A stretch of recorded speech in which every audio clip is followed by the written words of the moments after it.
Hey, welcome back to the episode of It's Wrong Podcast. I'm your host, Juan. As always, my co-host is here with me. Hey, Trip. Hey, Holy shit. what's up, man? Did you just fucking hear that? Yeah. Well, we're on our 100th episode. Yeah. And I could fucking tell. I don't know if you could. I don't know. but, What are you talking about? What's different, Trip? a couple of like cool changes. Mm-hmm. First off, we're doing this episode live. We are live, yes. Yeah. So On you two could platforms. on two. Well, 3 platforms. 3? Yeah. So Instagram, Whoa. Facebook, and real life. Oh shit! I didn't realize real life was a platform. That's a exciting. platform, yeah. Yeah. So it's a I porn guess platform. That's true. That's real. Yeah. Okay. That's Yeah, one. yeah. Yeah, for sure. What else is new? And then we have a new intro. Yes, we do. Thanks to Tommy. What's funny is that the people live didn't hear it, and technically we didn't hear it, but the people who listen to the podcast for sure heard it. That's true. Well, we did hear it. We know what it sounds like. Sounds good. It does sound good. I I'm like fucking it. stoked. Yeah. We're gonna do a little bit of tweaking. You guys aren't gonna know this at home, but after this, we're gonna see if it's worth it to us to make it a little different. You see, what happened is our good friend Tom Nasser decided to make a new intro for us. Yeah. But Yeah. then when we told him to change things, he's like, "Fuck you guys! I'm going to Ohio or whatever. Well, I'm a kinda, Buckeye yeah, now," yeah. and he was out of here. So Yeah, we had to he's make the outie. changes, which is pretty mean of Tom. Is it mean? Yeah, thanks, Tom. I think it's more cruel than mean. It's whatever. I don't care about Tom. right, I yeah, I saw don't True. I care. miss Tom. Yeah. Anyways, this is our 100th episode. Hey. In quotations, our Yeah. 100th episode. We had 100 episodes whenever that was. Yeah, a 10 month or episodes two ago. Yeah. And now we're on our official 100th episode because it's not a half episode or any of that bullshit that we've done in the past. Yeah, well, it's just like any comic book thing, they usually do like renumbering things. Yeah. We renumbered it pretty poorly. Oh, hell yeah. So, anyways, this is 100 for us in the books. Happy hundo. Not logistically our 100th episode, but like we're saying it's our 100th It's our 100th. because it's gonna say cool. 100th episode. What are we talking about for a 100th episode? Oh man, this is a good episode. We're talking about the wrap up, right? Yeah, we're doing, I think this is the spring wrap up? Spring wrap up Fucked 2018. up. I called it summer wrap up on the script because I was, So flustered. Fucking yeah, because I told you stressed. about work. After Work 100 was fucking after 100 episodes. nutso, and I'm like, the 100th episode, I better write the script. It's gonna suck. Yeah, And it did. It did suck. And it will. It's going going to like suck. we're gonna be there. And If there's you'll anything, see. if there's anything we do right, is suck. oh yeah, You know what's super funny? Mad. I would Yeah. like to, because we usually do a bit before we actually get to we usually talk before we actually Yeah, do yeah, any we stuff. always do. I mentioned this to you, I think like last week or whatever, but I want to reiterate it. Okay. For our 100th episode, I Yeah. would like to announce that something really huge happened for us. What's that? We got our first official dislike on YouTube.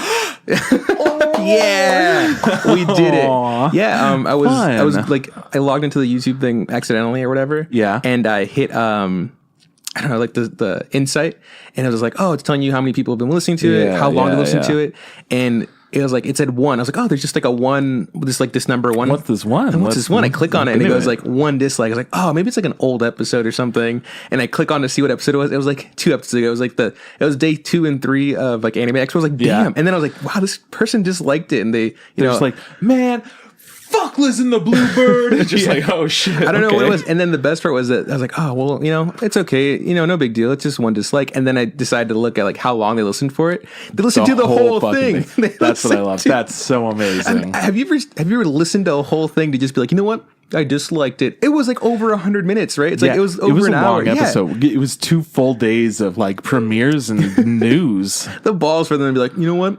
I heard them out. I listened to all their garbage. Dislike. Because usually, if you don't like something, you're just like a minute, 2 minutes. You're like, you know what? I'm done. Maybe they were like, these motherfuckers didn't even do day 4. Boom. Yeah. And it was like, well, it came We out a did, couple yeah, days calm later, down. but you know. Yeah. So I thought that was super funny that we like to mention that. I mean, being liked or disliked isn't something that's super important to us, I feel like. Oh no. But it is Like, pretty funny that we have that one. I was like, oh, yeah, man. I strongly encourage people to. Well, I mean, you don't have to, go out there and be like, "Fuck these guys," but like, hey, man, you're entitled to your own opinion. Yeah, I it's strongly wrong. encourage It's you wrong. We're to great. express your opinions. Yeah. and if you don't like our shit, tell us why. Yeah, or Sometimes fuck just off. like, you know what, like, fuck Chris. He looks Yeah. like a fucking goon over here with his I don't- goddamn. I don't think you look good. You get a new haircut? Like I do. You're growing out the facial hair again? Well, just this is pretty much is pretty much where it gets. Yeah, I've recently. I It trimmed. looks smooth, dog. does look good. I It's like looking the good. looks. I dig it. Yeah, man. So that was, I just want to mention that a little bit. Besides that, Yeah, fucking great. hey, man, what's good with you? Not a ton since last week. I don't think I haven't really done much. Just kind of like worked a bit and all that. We had a going away barbecue for Tom. Yeah. Jim got my boss, Tom's old boss, Jim, hosted a barbecue at his house. So we went over and we hung out and had a good ass time. I'd like to say a couple things about Jim. I would love to hear him. Great host. Yeah, amazing. Really nice host. guy. He made sure we all had beverages and all had food. You know? Yep. He looks a lot like John Malkovich. Sure. Yeah. I don't think he likes hearing it, but I had to say it because he gave me tequila. So I was like, well, I had to let him know. You know? You're like, well, I got tequila. Well, I'm drunk You now. look like John Malkovich. You look like John Malkovich. so- We're going to talk about this for the next 20 minutes. His wife is super sweet. Yeah, Gail's super cool. Yeah, I would just... my one question is, what's so special about Tom that Jim warranted, like, you know what? I like this guy so much. He's going to get a barbecue. Well, so when No, please explain to me. Yeah, like, yeah. How great is Tom as a worker? I mean, he's a hard worker. And Okay. he's like a sweet dude. To like everyone that comes in, and he's easy to work with, and Yeah. he listens, and he's thoughtful and everything. But then on top of that, it's also Jim became the manager of Pine Tree right when Tom started. Okay. And Tom was assigned as our go-to leasing agent, right? Yeah. So I'd pretty much always worked at Pine Tree, but I bounced around for a minute, and then I became the assistant manager here, and Leandra and I were both like part of that team, and it was solidified for like a month or two, and then Tom came in, and then he got put in there, and Jim had already worked with Leandra and I a bunch as an assistant manager, but when he became the manager, and Tom being there, it was like fresh for both of them, so I feel like there was probably a little bond there that Tom might not have known, but Jim since really Jim was likes him, around, yeah. Jim likes Tom a lot. Also, he makes fun of Tom All the time. nonstop. Well, yeah, who doesn't? Yeah, well, exactly. But like, I guess to describe nobody that- else made fun of anyone else at work. It's just, yeah, I guess to describe that in a way for like nerds out there, Tom was the new Ranger. Okay, there was the regular squad, and then the fucking new. we had the red, we had the- the blue. Guess what? Tom comes in, Pink Ranger. I think Tom. No, he can't. Tom would be like the White Ranger or the Green Ranger, because they have to have all the bases colored I already done. understand. No, check it out. But Tom's more of a pink. No, you're the Yellow Ranger, right? Yeah, clearly. America's the Pink Ranger. Yeah, sure. Leander's the Red Ranger. Okay, yeah. Jim, obviously, Black Ranger. Duh. Whoa. Okay. Yeah. That's what he's called. No, It's a- I didn't think that, but now I see it. And that racist old lady that works with you is the Blue Ranger. Okay. And so that's the base squad. Yeah. And then White Ranger shows up, Tom. Yeah. That's what happened. That's what happened, man. Yeah. I'm down. Looks like a sweet job. Anyways, yeah, besides the barbecue, what else? We played Pathfinder for a bit, right? Yeah, we did play Pathfinder. Literally made like No progress. Like one thing happened. We made it to a town, got mad, and left. Yeah. It was all of us were feeling ourselves. All of us had some tequila or margaritas or beer. yeah. So we were all pretty silly. Got nothing done, which was Essentially. which is fine, I guess. Well, because we spent like an hour and a half or some shit just doing nothing. Joking around, I think. Yeah. for sure. Oh man. What else? Anything else? You been watching any good animes? Okay, so here's the thing. I'm working on next episode. Yeah. Your thing went dead for some reason. That's Way to- weird. way to go, man. I don't know how it goes. I don't know, Instagram. I'll be right back. Yeah, for sure. Okay, well, I'm gonna talk about what I did. you should. So I've been going to the gym. You want to hear about this? Been working out. Been shooting some hoops. Yeah, Oh, yeah, yeah. yeah. Yesterday, actually, we were supposed to record this episode, and then I got home and I had a really bad headache, and so like took some medicine and fell asleep. And when I woke up, I was like, "Trip, I feel really bad. I don't think we can do this anymore. I think we're breaking up." And you were like, "Yeah, man, no worries." And so we broke up. Yeah. Yeah, Sad story, but that's the way it happened. for sure. What else? I'm actually.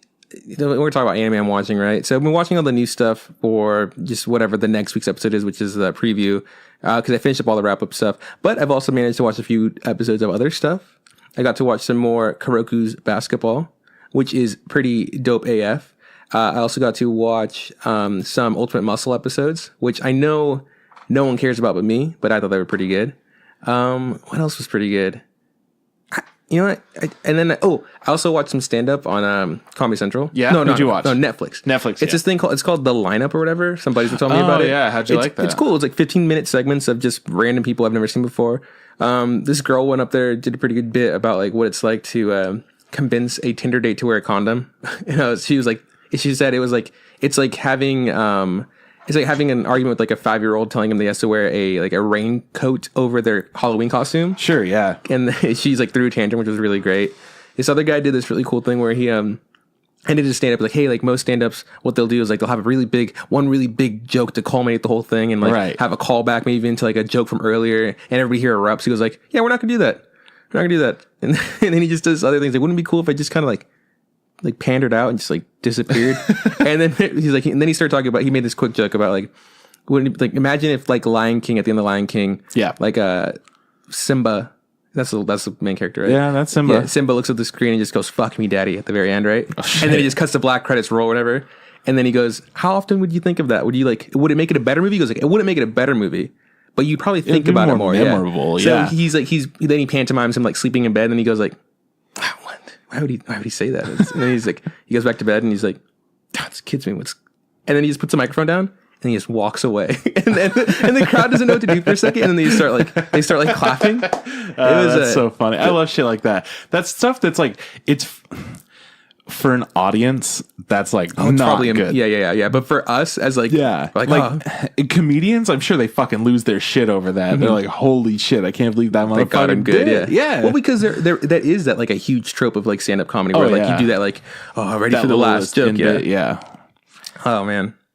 You like always people like to end it on a weird note. Mm-hmm. They'll say some like whack ass joke that's not like the rest of their set. And like, anyways, bye. Yeah. And they're like, what? You just ended on that? Yeah, that's pretty fun. That sounds cool. Yeah, it was really interesting. I don't think they're like, I'm sure they're like, they're stand-up comedians who've been in the biz for a bit or whatever, but there's people I never saw before. So Yeah. it was interesting. That's cool. Yeah. But man, going through all this new anime, I've been excited about watching some shows, and there are definitely shows that I want to keep watching. But I'm very excited for next episode. Let's just put it that way. Okay, cool. Yeah. How much new stuff have you gotten through so Everything far? on Crunchyroll. I mean, Yeah. I've watched one of everything on Crunchyroll, and then like Yeah. of a few other of some things on Crunchyroll. That you were more interested in. Yeah. Like I only watched one episode of Overlord, and I was like, cool, I'm okay. Yeah. And Sure. then I watched like 2 of that weird that was cat mech anime that was You like- watched 2 of that? Yeah. All right. Planet With, I think it's called. Yeah. I thought it was interesting. And then there's some weird fucking shit. We'll get to all of it, but That one that you want Kyle to watch, the Demon Slayer guy. that's not the one that I vote for anymore. Is that on Crunchyroll though? Yeah. Oh, I need to change my settings. Wait, you're still not allowed to see the naughties? Yeah. Wait, what about the Haunted Hot Springs? Because that's my new vote. I don't think I know what that is. All right. I thought maybe Kyle would watch the Island one. Have you seen that one? Yeah, the Island was better than these. Oh, really? I thought so. I looked into the Island one. Apparently, it's a visual novel. I was like, Yeah, oh, okay, that cool. makes sense. It makes so much sense. Way more fun as a visual novel. And then there's this one about like it's essentially Blood Blockade. No, not Blood Blockade, but a front Dead Man Wonderland. But like they're like it's. We'll talk about it next week. I'm super stoked to talk about it next week. This Yeah. week is gonna do the fuck. What a shitty episode to have our 100th episode be this stupid wrap up episode. What? Fuck, dude, wrap The ups worst episodes. It's where you're just like, yeah, you definitely want to watch this because it has like the These are biggest the boobs worst. of this season. This is the episode where we spoil the entire season, guys. Yeah, Congratulations. essentially. But last night, on an anime kind of note here, I finished Nier Automata. Oh, I know what that is. That's that game with the 2 androids that have their eyes bandaged up. Nice. So it gets to the point where one of them unbandages his eyes. I know, right? His eyes. So it was a guy. Well, yeah, it was clear. One of them was a guy and the other one's a girl. But you said one of them unbandages his eyes. Yeah. Well, without spoiling too much, there's really only one option of somebody to unbandage their eyes. So It's either he or her, right? well, there are 3 characters. What? Yeah. Oh, I don't know anything about this game. No, you don't. But it's anime as fuck, Yeah, man. yeah. And so I started playing it last night. I'm like, okay, well, I haven't started this story of A2, so let's like see what's going on. And got through all of that, and it had a lot of like interesting perspectives, and it kept feeling like this is so fucking anime. There are these two girls that show up to the like survivor camp, the resistance camp, and they're androids that they're twins. They're the only models that were built to like work together, and they have like they're programmed to heal and like restore other androids better so they can do like surgery and stuff. And then it gives you some backstory on them, which at first it was just like, oh, these two people showed up. Oh, cool. They're like, whatever. That's fun. Just like little background filler stuff. But then it focuses a lot on them heavily for like out from nowhere. And it fucking tells this whole story about them and how like, I'm trying super hard not to spoil that much, right? I mean, I'm never going to play it. Well, I know you're not, but I don't want other people to, that are listening the 3 other people listening. Okay, whatever. Yeah, just spoil it. Hey, if you want to don't want to know about this game, go away. Come back in 10 minutes. I'm still not going to spoil it. Come on. But they made this really powerful story for these two characters that just show up and sell you items. And it built on all these different parts, and it just kept progressing more and more. So I wound up playing it for like 7 hours straight until I beat the game. Yeah. And finally, like, one of the points of this game is you beat it the first time. I was like, you should play the game again to get another ending. And I'm like, I mean, I heard that, and the game's really encouraging me, and I had fun, so I'm going to try it. And it's not like you have different endings. It's like you're playing through different parts of the story. Okay. So the first one you play through is the main character. The second one you play through is the sidekick. And then it like gets more complicated, and it has like an after story that you play through. And then that goes into another character's story.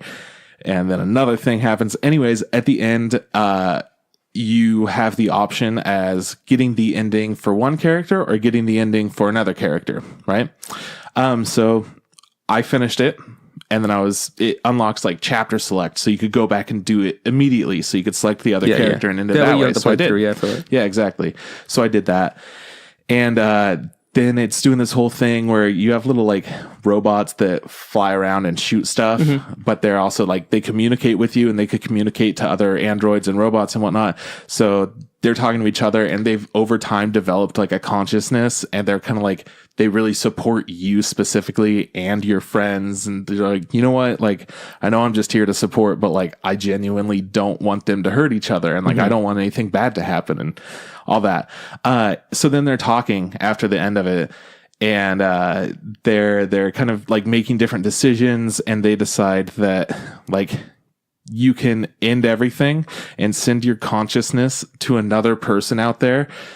But it might be somebody you hate. It might be somebody that like would be really grateful. There's no way to know. But in order to do that, it has to delete all of your data, right?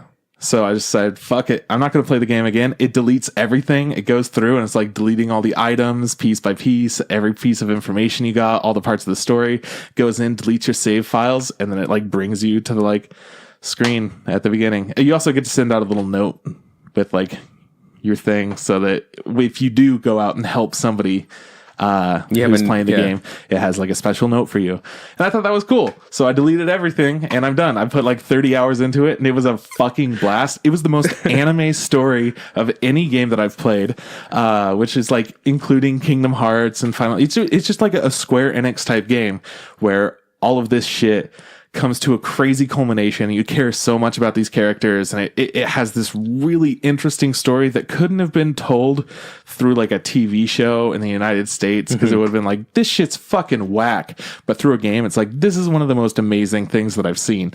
All these little tidbits about different side characters, and it just builds into a whole thing. I think it's cool. I think you and I are different people, because I would be really pissed off to have everything delete after I finish it all. So, but it excites you, apparently. No, so that was my thing with this. I'm like, man, I could go and I could finish all these other things, or like, you know what? I'm not going to come back to this. I'm gonna, because it was like, this will fuck everything over. It could be for somebody that you fucking hate. They'll get help from you, and I'm like, you know what? If some asshole gets my file and it helps them, like, maybe they'll appreciate the game.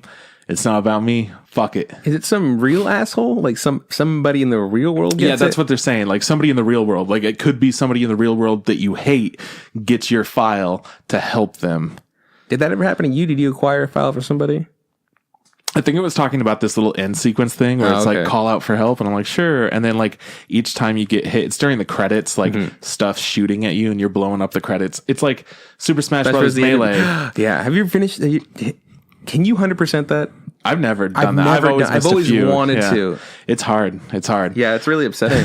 So you blow up everything, but they're all shooting back at you, and it's really tough at parts. As soon as like the Square Enix Logo, like LTD and like company or whatever, when those start coming down, they shoot fucking nuts, and then it starts popping up all these names that are shooting too, and it's like, well, I don't know what I could do here. And I went through it a few times, and then finally it's like, hey, you want to call out for help? And I'm like, yeah, all right, sure, whatever. It's like, okay, are you sure you want to do this? I'm like, yeah, whatever. And it's like, okay, these people are going to come and help you. And then each time I would like take a hit, it would say like, this person has like sacrificed themselves, and it gives like a little note what they put. So some of them were in Japanese. I'm like, I don't know what that is. What'd your note say? I don't know. It was some fucking stupid shit. Check out the Instagram podcast on iTunes. It gives you like different selections of phrases or whatever. So it's just like I know what you're thinking, but even so, like I know what you're thinking. It's just like some stupid shit. I don't know, whatever it was. I remember it's like, I know what you're thinking, but even so, or I know you're thinking something. You're like, I know what you're thinking, but I didn't sacrifice my life to help you, you baka. I'm not doing shit for bakas. I don't like you. Yeah. So anyways, that's how that went. Ooh, I'm glad it was so much fucking fun, and I think you would have loved the story. Couldn't care. I'm gonna go look it up on YouTube, I guess. Good fucking luck, because it's a bunch of side quests and shit. You know what I saw finally? I finally saw. I didn't see the Cell Saga. I should though. I should probably check it out. You probably should. I watched this really weird video you sent me of some Australian guys reading hentai. Yeah. Which Holy is, shit. Hold on, but it wasn't just hentai. It was somebody took hentai and then translated it to English, but they used like really aggressive like Australian slang, right? And these guys are Australian, so they're just like, okay, we're just gonna read it through. They didn't show any of the graphic bits. They just like showed the bubbles and they were reading it together. God, it was two bros stupid. or whatever. Yeah. At first, I was like, "This is kind of interesting," and then at one point, I was like, "What the fuck am I watching?" At the end, I was just like, "Well, that was a good 7 minutes of my life, or whatever." Yeah, because I started. It was like a 30-second video, and then somebody linked the full length, and I was like, "Okay, yeah, of course I want to see this." But just fucking, it said like baby shitter, and I'm like, "That's fucking slang for vagina in a hentai." It's so funny. They're like that's it's not, fucking stupid. Because every now and then you see the guy like break down, and be like, "We don't use that word. That's not a word," you know? Like, yeah, it was fucking ridiculous. Okay, man. What are we doing this? We have a giveaway that we're gonna do. When do you want to talk about that? Do you want to talk about the end so you got to wait around to listen to We'll us? talk about it now, I think. Okay, cool. Okay, do you want to do parts, and then I'll do the other parts? Okay, yeah, for sure. Okay, cool. Here we go. So this is a nice script that we have that we usually never have, but Sierra made it for us. Sierra's been doing good. For those of you that haven't been paying attention to us on every platform, because why the fuck would you? Juan's pretty much doing Facebook. Yeah. Sierra's taking care of Instagram. I'm doing Twitter, and then Leandra's touching up on stuff from time to time. For sure. And like when we say that, I mean, like when I do Facebook is like I like copy and paste a post. And we're like, hey, Chris, somebody said some shit. What do we do? Yeah, and then like then you respond to it, and then like you tweet. I don't know what tweeting is. Same thing that you do, and I also like posts, and don't do sometimes that. Don't like just things. like send out things in the world. Like, you guys know how cup of noodle is different than like whatever. I don't know. And then Sierra actively like looks for follows, like follows people. Sierra's like, a champion. Yeah, and like makes things. I don't know what she does. So Sierra's helping us out by doing a kick-ass giveaway. Yeah, because we're pretty trash at it. Anyways, so yeah, we have a giveaway. The giveaway ends on the July 22nd at 12 p.m. PDT, which is I think is Pacific. It's our time. It's our time. Yeah, Okay, good. But it's open, it's like Pacific Standard Time, but it's changed or some shit. But it's open internationally. So if you're in China or Japan, I guess if you want to hit us up, you can. Yeah, absolutely. Brazil. Who cares? Yeah, just hit us up. Anybody can win. We're willing to ship this crap that we're giving away anywhere. That includes. I think she wrote. She didn't write where. She just says anywhere. Yep. Cool. Let's say what's in it real quick. Yeah, man. So we've got the My Hero Academia 2 Heroes movie poster we got. It's got a front and a back side. The front side, I think, is the better side. The back side is like promoting the video game. Yeah. But the front side promotes the movie that's coming out. Which, speaking of the video game, new trailer came out. I'm excited. It's gonna be Well, fun. I played it and I don't know how to feel about it. Well, the costumes at the very least are exciting. Oh, there's costumes now. Yeah, there's some Whoa, costumes. sign yeah. me up, boy. Have you ever thought about Momo dressed up as All Might? Okay, hold on one sec. Momo, she's a chick that makes stuff. Yeah, every night. My life. Yeah, well, now you can have that. Anyways, cool poster, double-sided. Going along with that, 2 My Hero Academia cups. Mm-hmm. We got these little cups at the premiere of 2 Heroes, so that was pretty cool. 2 My Hero Academia takeout boxes, some little like Chinese food takeout boxes, which Yeah. are rad. And then we've got 1 My Hero Academia, One's Justice video game sticker. Pretty cool sticker. It's rad. I'm into it. 2 Crunchyroll bracelets. I don't have one on. So I gave mine up. And then 1 Kingdom Hearts 3 Anime Expo bag.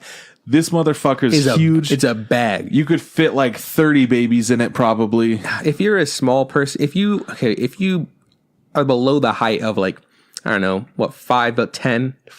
Okay. This is massive. Like Kyle couldn't even wear this comfortably. Yeah. You could put somebody in it and then like kangaroo them. Just put them on your front. Be like, hey, little guy. If you're like 7'3", this might be the perfect bag for you. Anyways, it can fit a lot of stuff. And it's really fucking cool. Yeah. I think it has Dragon Quest on the other side as well. Yeah, but who Isn't cares it about like- Dragon Quest? yeah. It's about Kingdom Hearts. Yeah. Anyways, so there's certain ways to get like tickets or ballots, whatever, to win this, right? What are those ways? Okay, so the first way is on Instagram, right? Yeah. You just gotta like the giveaway post and follow us on Instagram. Yeah. Pretty easy. It's pretty. You have to do both. Yeah. Not, Not just just one. one. Yeah, it's 1A and B. We've seen Not some A people or A. We've seen some people liking the post but not following. follow and it. It just sucks. And 'cause these it's aren't like, our rules, guys. We you know, didn't set up the rules. Sierra did.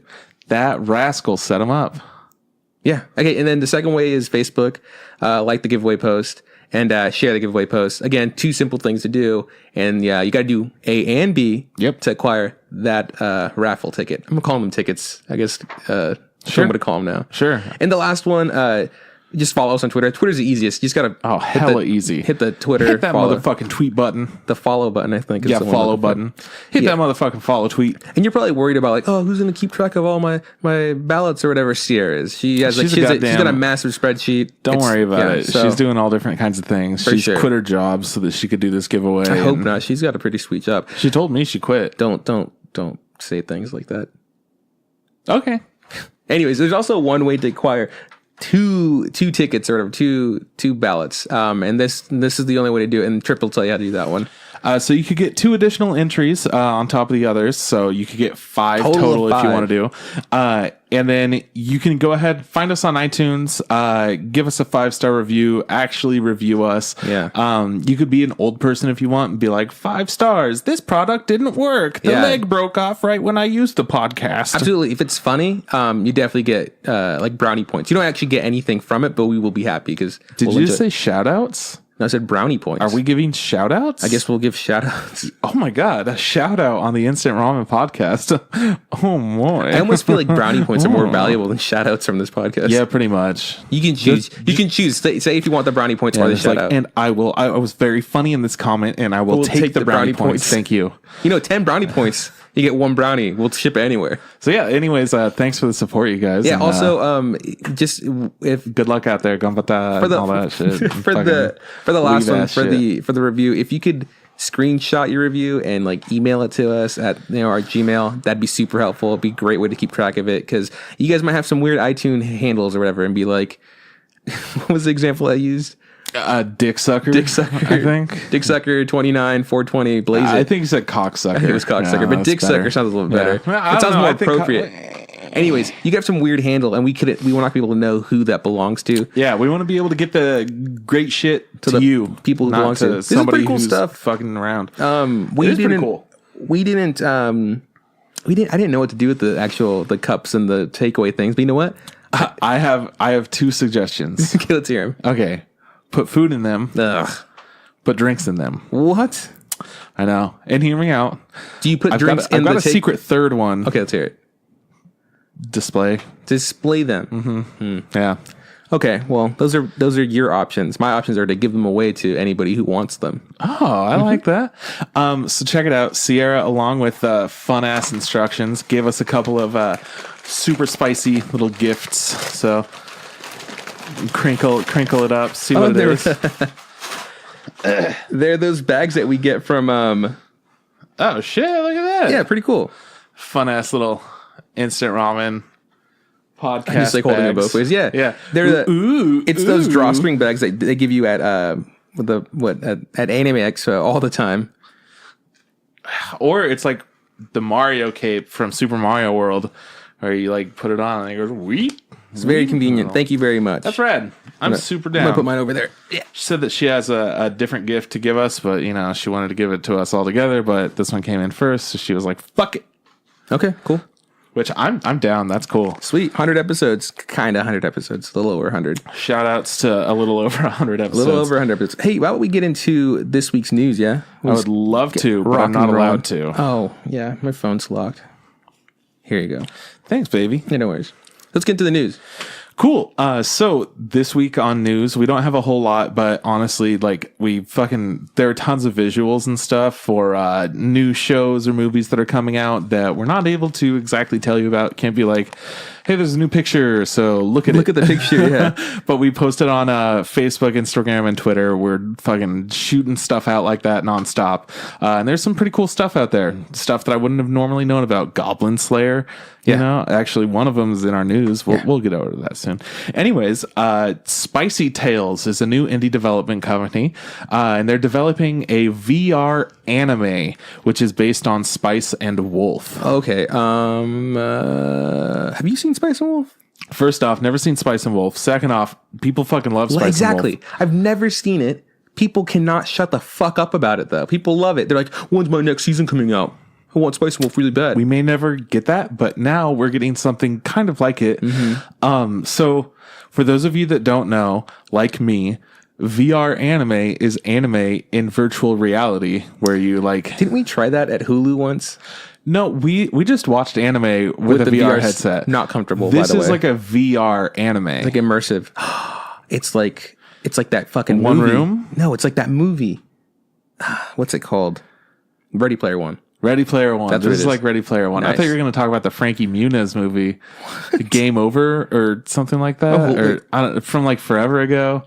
Okay, I'm really They went in a confused. mansion. There's like, when you die in the game, you die for real. Oh, yeah, I've seen that piece of shit actually. yeah, it's Frankie Muniz, right? Yeah, I think remember. he's in it. I think so. No, is it Reese? Is it Frankie Muniz? Or is it Reese? It's Frankie. Okay. Point is, there was a time in my life when I was really into battle royale kind of themes. You know, like so I watched. You know, fucking obviously I watched. Battle royale the movie 1 and 2 both. First one's good. Second one's kind of trash. And Never then saw the second. And then I started watching other things like that, like survival things. And one of them was this game over thing, Yeah, or whatever. yeah. And then I, really started looking for anything. So I started watching Spy Kids 3. Just Wait, was that one? yeah, that one they were stuck in a was. game. Yeah, like yeah. Elijah I Woods totally was in forgot it. about- He was in that one? Yeah, I thought he Elijah- was in the second. No. Oh, Elijah okay. was in the second. He was in that one, and he was Steve Buscemi was in the second? Who was in the second? Jim was not in the second one. No, Oh, Steve Buscemi was in the second, and he showed up for the third one. Yeah. Oh, okay. Yeah. Okay. The production I was value getting for Spy so Kids confused. 3D was amazing. Hey, isn't it it's like some fucked up like it's a good director, isn't it? It's I like think it's Guillermo del Toro. Or No, some shit? it's Robert Rodriguez. He does all of them. Oh yeah, Machete's in it. Yeah, he does all three of them. Yeah, he does. Anyways, Good shit. Spice and Wolf VR, cool. I don't think I'll watch it just because I don't know what Spice Wolf is, but I'm pretty sure someone I'll watch the will. fuck out of that. I don't have VR, so Mob Psycho 100 little show. Season 2 is going to premiere in winter 2019. A key visual has been released with the announcement of it. Looks pretty cool. have you seen it with your eyes? Yeah, I have. Looks good. It's got reds, it's got blacks, and it's got whites. It's got the words. Oh, I didn't read. It's not in English. That makes sense. So it's got the symbols. It's got the characters. Oh, they are. It's got the wingdings. It does. Yeah, so it looks good. I'm really stoked for season 2. This is like one of the things where I don't think it has at least when I checked last, Mob Psycho was still just a web series or whatever, so it didn't Yeah. have like an official manga yet. So, Yeah. and the web series is really fucking ugly to look at. So very exciting. Yeah, because I have no idea where this is going. Yeah, exactly. So yeah, in winter 2019, it's not as far away as that sounds. Yeah, Winter so- 2019 is January. Yeah, it's like what, less than 6 months away. Yeah, we're like right around the fucking corner. It's right there. It's already snowing. The older you it's get- not 102 degrees out right now. The older you get, the faster time passes. Especially when you're looking for shit like Mob Psycho. Yeah, and that's just an example of how meaningless our lives are because eventually we all die. So Great. Yeah. And with that point, I would like to bring up now that the first time in 16 years, Pokemon has skipped airing an episode in the United States. Ooh. What do you think happened? I know what happened, but can I pretend like I don't? Yeah. Okay. Let's see. I know you know what happened. We talked about this. I know, but beforehand. let me try to guess. All right. It has to be something like insensitive. Okay. Maybe something culturally not okay from the past that is now deemed wrong. Okay. What would that be? I think it's something to do with like Donald Trump wanting to grab a woman by the vagina. Is it something like that? Is that it? It's very similar. Yeah, no, it's blackface. It's blackface. Yeah. It's similar to that, but it's more so like fair face paint. You know when you go to the fair and then you're like, I want to be Spider-Man. And they do, yeah. And they dress you up like Spider-Man with a bunch of paint on your face. So the issue is there's a Pokemon in the Pokemon universe, right? Who's a monkey, right? He's and Ash is seen like it's like because we didn't get the episode, but there's like pictures of it or whatever. But he face paints himself to look like that Pokemon or whatever. He has these like triangles on his face, and his face is predominantly like black with like a tannish gray. Does he have like the ringer on his lip? A couple of things. Like minstrel thing? No, I don't think so. The point is, I don't know. I'm it's not very blackface, is what I'm saying. But I can imagine didn't air in the United States because they were afraid it might look like blackface.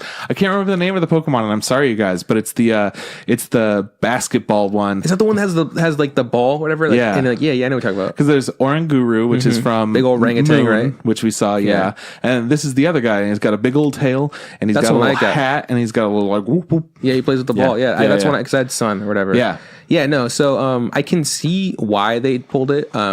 Because I'm saying like let's avoid conflict. I just think that they're probably like, you know what, someone could get offended by this. It wasn't intended to be that way, but someone could say something and. It's so easy to be like, yeah, just don't air it over there. It's interesting though that's the episode because they aired the episode where it gave people seizures, right? That was one of the ones that they didn't air here. No, but they aired it over. Oh, right. 16 years since then. Yeah. Well, I don't know if that was the latest one, but there have been a few.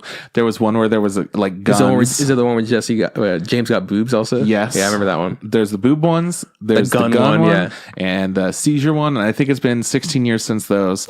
And... Well, that sucks. I mean, it is what it is. That being said, I don't feel like missing this episode is going to ruin the whole plot to Pokemon for you guys. So probably not. Just get over it. I assume it's just still about being the very best, and then not being the very best because he goes to championship and always loses. Fuck it, like whatever. A loser. Yeah. So I'm done talking about Pokemon. Okay. Fucking hate Pokemon now. Because they're black facing it. So anyways, the official website of The Girl Who Leapt Through Time has started a countdown timer. Is it going up or down? Down. That's what counting down. Makes sense. A count up timer. Count up timer. We don't know. It's time travel. It's different. Oh shit, that's true. My only guess for this is Mamoru Hosoda collection is coming out from Funimation. In October, I think. You pre-order it?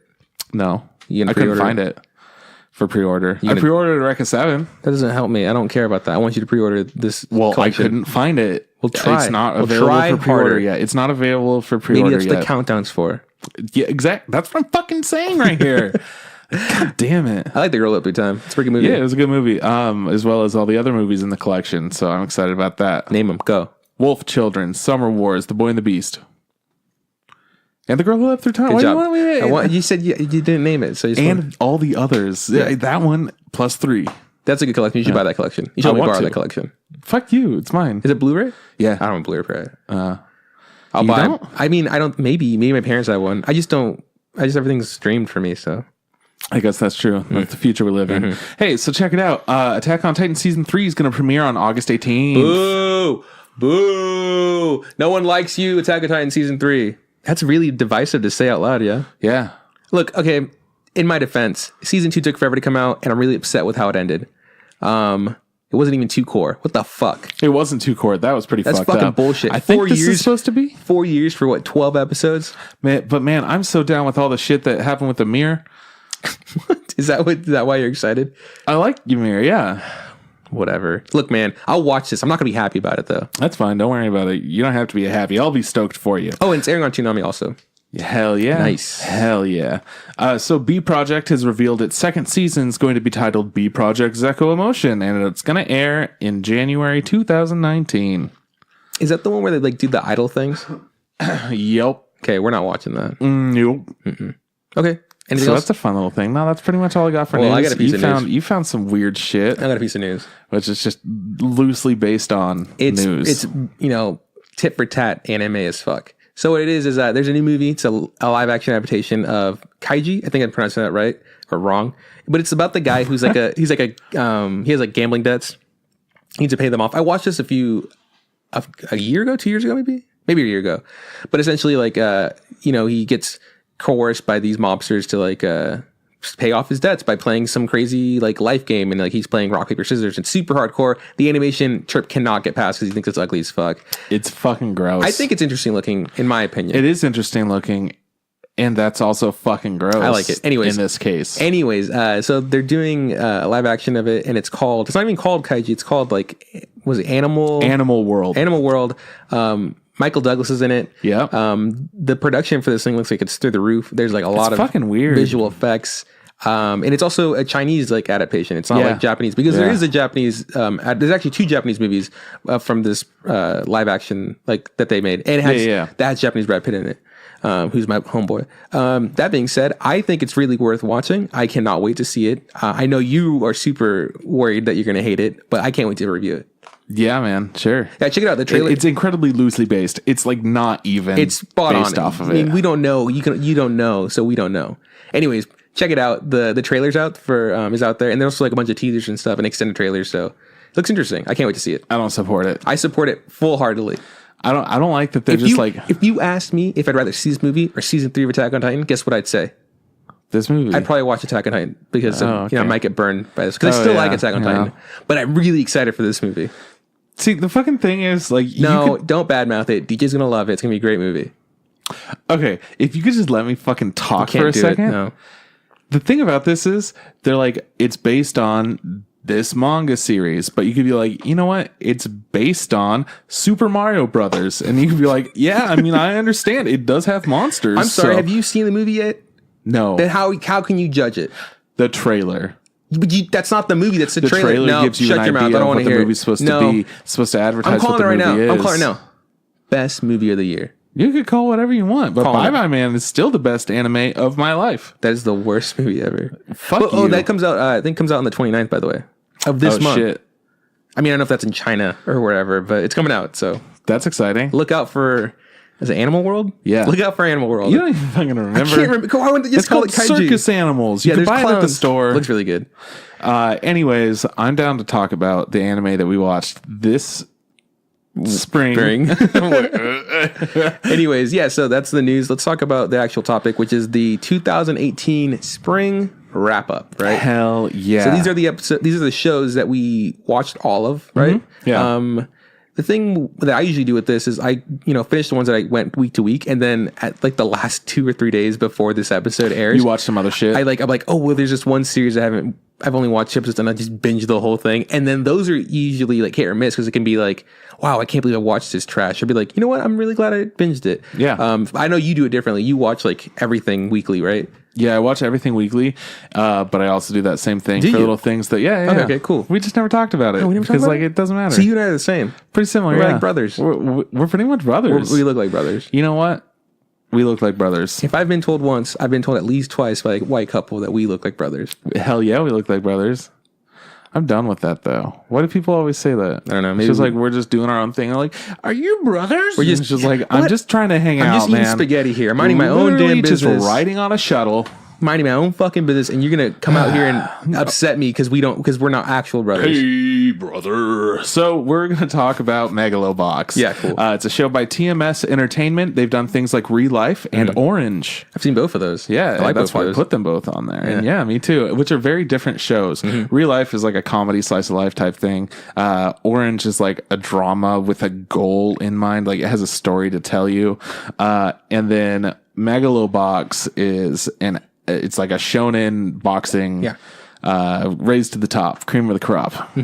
It's almost not even a boxing anime, because like you think, I honestly, when I started watching this, I'm like, oh, there's gonna be just episodes where it's just all fights. Yeah. Sometimes it would just drop you in the middle of a fight, you know, and be like, hey, like we're in round 3. It's like, what fuck happened to round 1 and 2? Just don't fucking worry about those, man. Yeah, no, and I'm not We're done with them. I'm Yeah, not exactly. complaining about it. I'm just saying, like, No, I know that was their goal. it's interesting that they're just like, wow, like they know that the boxing part is going to sell, but they also sold me on like the characters they were and just everything like, else, you know. You guys like boxing? You guys- Get a load of this little kid Rapping, yeah, episode 3 or 4 or Yeah, whatever. okay, yeah, I got you. Yeah, so I think this came out as like a 50th anniversary thing for Joe, whatever, which is like another boxing old school anime, right? Hell yeah. And we knew from the start that this wasn't going to be like a thing that had like a sequel, or it was going to be like this one story or whatever, like a retelling, a rehash, a reboot kind of homage thing or whatever. Fuck, man. And I really enjoyed it. First episode impression was like, oh man, this style, and like, oh man, this music, and I'm fucking into this. Yeah. Last impression was, yeah, that was fucking everything I thought it would That be. was worth that was it, great. yeah, for sure. Yeah, so it's about a guy who, again, like the world. guy. It's about a man. The world isn't really super fleshed out, but so from what we know is he's some sort of not like citizen. He's some sort of illegal alien or something. And this takes place in the future as well. Yeah, so we don't know what he's like not a citizen of, like of this country, of this planet or whatever, you know. But the point is he's like doing some underground boxing stuff, and he has like this, like, I would call like an exosuit, right? Like, Yeah, kind of like he looks like it's like, well, how would you describe it? gear. Like, yeah, that's the word. They Yeah. call him gear. Yeah. Yeah, it's gear that essentially it gives you more power, more control over everything that you do when you're boxing. So you could do like faster punches, harder punches. You could defend better with them. It Yeah. like takes a little bit of that extra blow. So boxing in this alternate reality is still a very vibrant and lively sport. It's just they now have like robot parts on them to fight with. Yeah. Because I don't know if you know this, but boxing is essentially dead. No one gives a fuck about boxing anymore. Yeah, I mean now it's all like UFC Yeah. and Well, whatnot. the issue with boxing is it's people get so bored with it. Back in the day, it was like, oh wow, look at them punch each other in the face. And I was like, wait, that guy kicked him in the face and then choked him out, you know, or whatever. Like, Yeah. it just becomes so violent. a totally different thing. So in this world, boxing is still huge, and this guy who at this point is called Junk Dog, right? Yeah. We learn that he throws fights not because he wants to, but because his manager makes him or whatever. But he wants to be a legit boxer, and there's this new. And he's really good too. There's this new Megalobox tournament that's being opened up for this new arena, and he meets his rival named was it Yuri? Yeah. Yeah, who was I think he's like Russian, some big guy. Yeah. He's Russian. And he's got like a really sleek, nice, like looking gear. You know, it's like actually attached to his skin. Yeah. And so his idea, Well, because he has new gear. like where brand new, like state of the art stuff. Yeah, it like augments your body. Mm-hmm. It's not the same where you just put it on. It's a part of him. Yeah, for sure. So Junk Dog then convinces his manager to like let him try to join the thing. He acquires a fake ID registration thing. Yeah. He comes up with the name Joe, and his gear breaks before his first match. And so his new gimmick for a bit is to just fight without gear. And he goes as Gearless Joe, and it becomes so like so popular with people that he decides just to always fight gearless, you know? Yeah. And like, you know, that's his gimmick. I like how they also name him like he is the junkyard dog. yeah. But then this is like an underdog story. Yeah, for sure. Yeah. It's just this little fucking nobody who's scrapping around in Yeah. the dark alleys of who knows where. Yeah, I love that he trains at a place called Nowhere, which is like under a bridge. You know, Yeah. it's like it's literally just like in the middle of nowhere. nowhere. It's like we're representing. My gym is called Nowhere.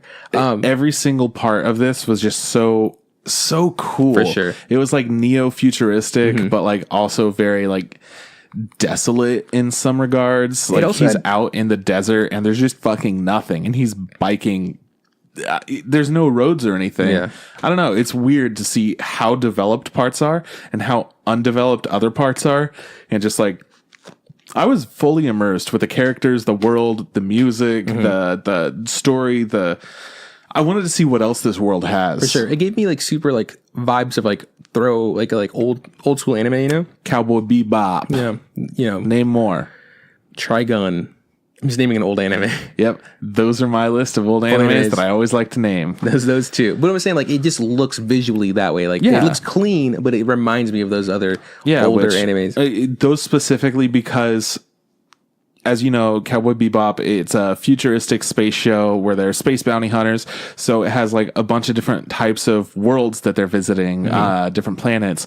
And then with Trigun, it's a space western. So they're on one world that it's not very developed because people came from another planet, and they're slowly developing it, but it just happens to be a really shitty planet. So these are interesting things to build off of. And it's cool to see something that was so much like that done in modern times. And the artistic, like, not only is the world similar, but the artistic interpretation of the world was very similar to those. Yeah, say true to it. Yeah, it felt a little bit more scratchy. I guess I don't know how to put it. Looked good. It looks fucking good. Yeah. I guess okay. So overall, I like the show. I was kind of disappointed at the end. Me personally, like the way it ended. It kind of ended the way I thought it was gonna be. Like, oh, it's gonna be like a rocky ending. I fucking love the ending. So spoilers. Yeah, spoilers. Again, this is a spoiler heavy episode. Like I'm saying, like I thought it was gonna be like end the way where like we don't know who wins, and then like there's this like the credits start rolling for a bit, and then like we get a little like epilogue, and it's I like the epilogue a lot though. It's and then we're still not told who exactly won or whatever. Yeah. And at the very very end, we get to see like some text pop up and say like, who won and at what round and at what time, and it's like Joe took it, and I was just like, oh fuck yeah. And Yuri fucking ends up being an invalid, ends up in a wheelchair. Right. I was like, man, fuck that. I'd be so mad at Joe if I couldn't walk after fighting him. They do say it's because of like the toll it took on his body from removing the gear, Yeah. But man, was that a fucking great show. It was dope. Also, sorry to interrupt, but like those of you that are watching on the fucking streams over here and there, sorry we can't respond to you. I can't read that far away, but and I can't read it all, so I love some of you guys. Some of you, yeah, whatever. Anyways, yeah, okay. So let's get to the next one because we don't want to make this too long. I'm so down for that. So this is something that you're going to talk about. Okay. It's a little show called Major Second, made by NHK Enterprises. They've made things like Card Captor Sakura, Clear Card Hen, which is the new one, and this show. Okay, so this show is... I think there's one more. They've made like 3 things. So this is a baseball anime about a boy and his baseball and his bat. And he's got a glove. No, yeah, it's good. Wait, does he have a hat? Doesn't have a hat. Aw. Doesn't have a hat. That's not that kind of sport trip.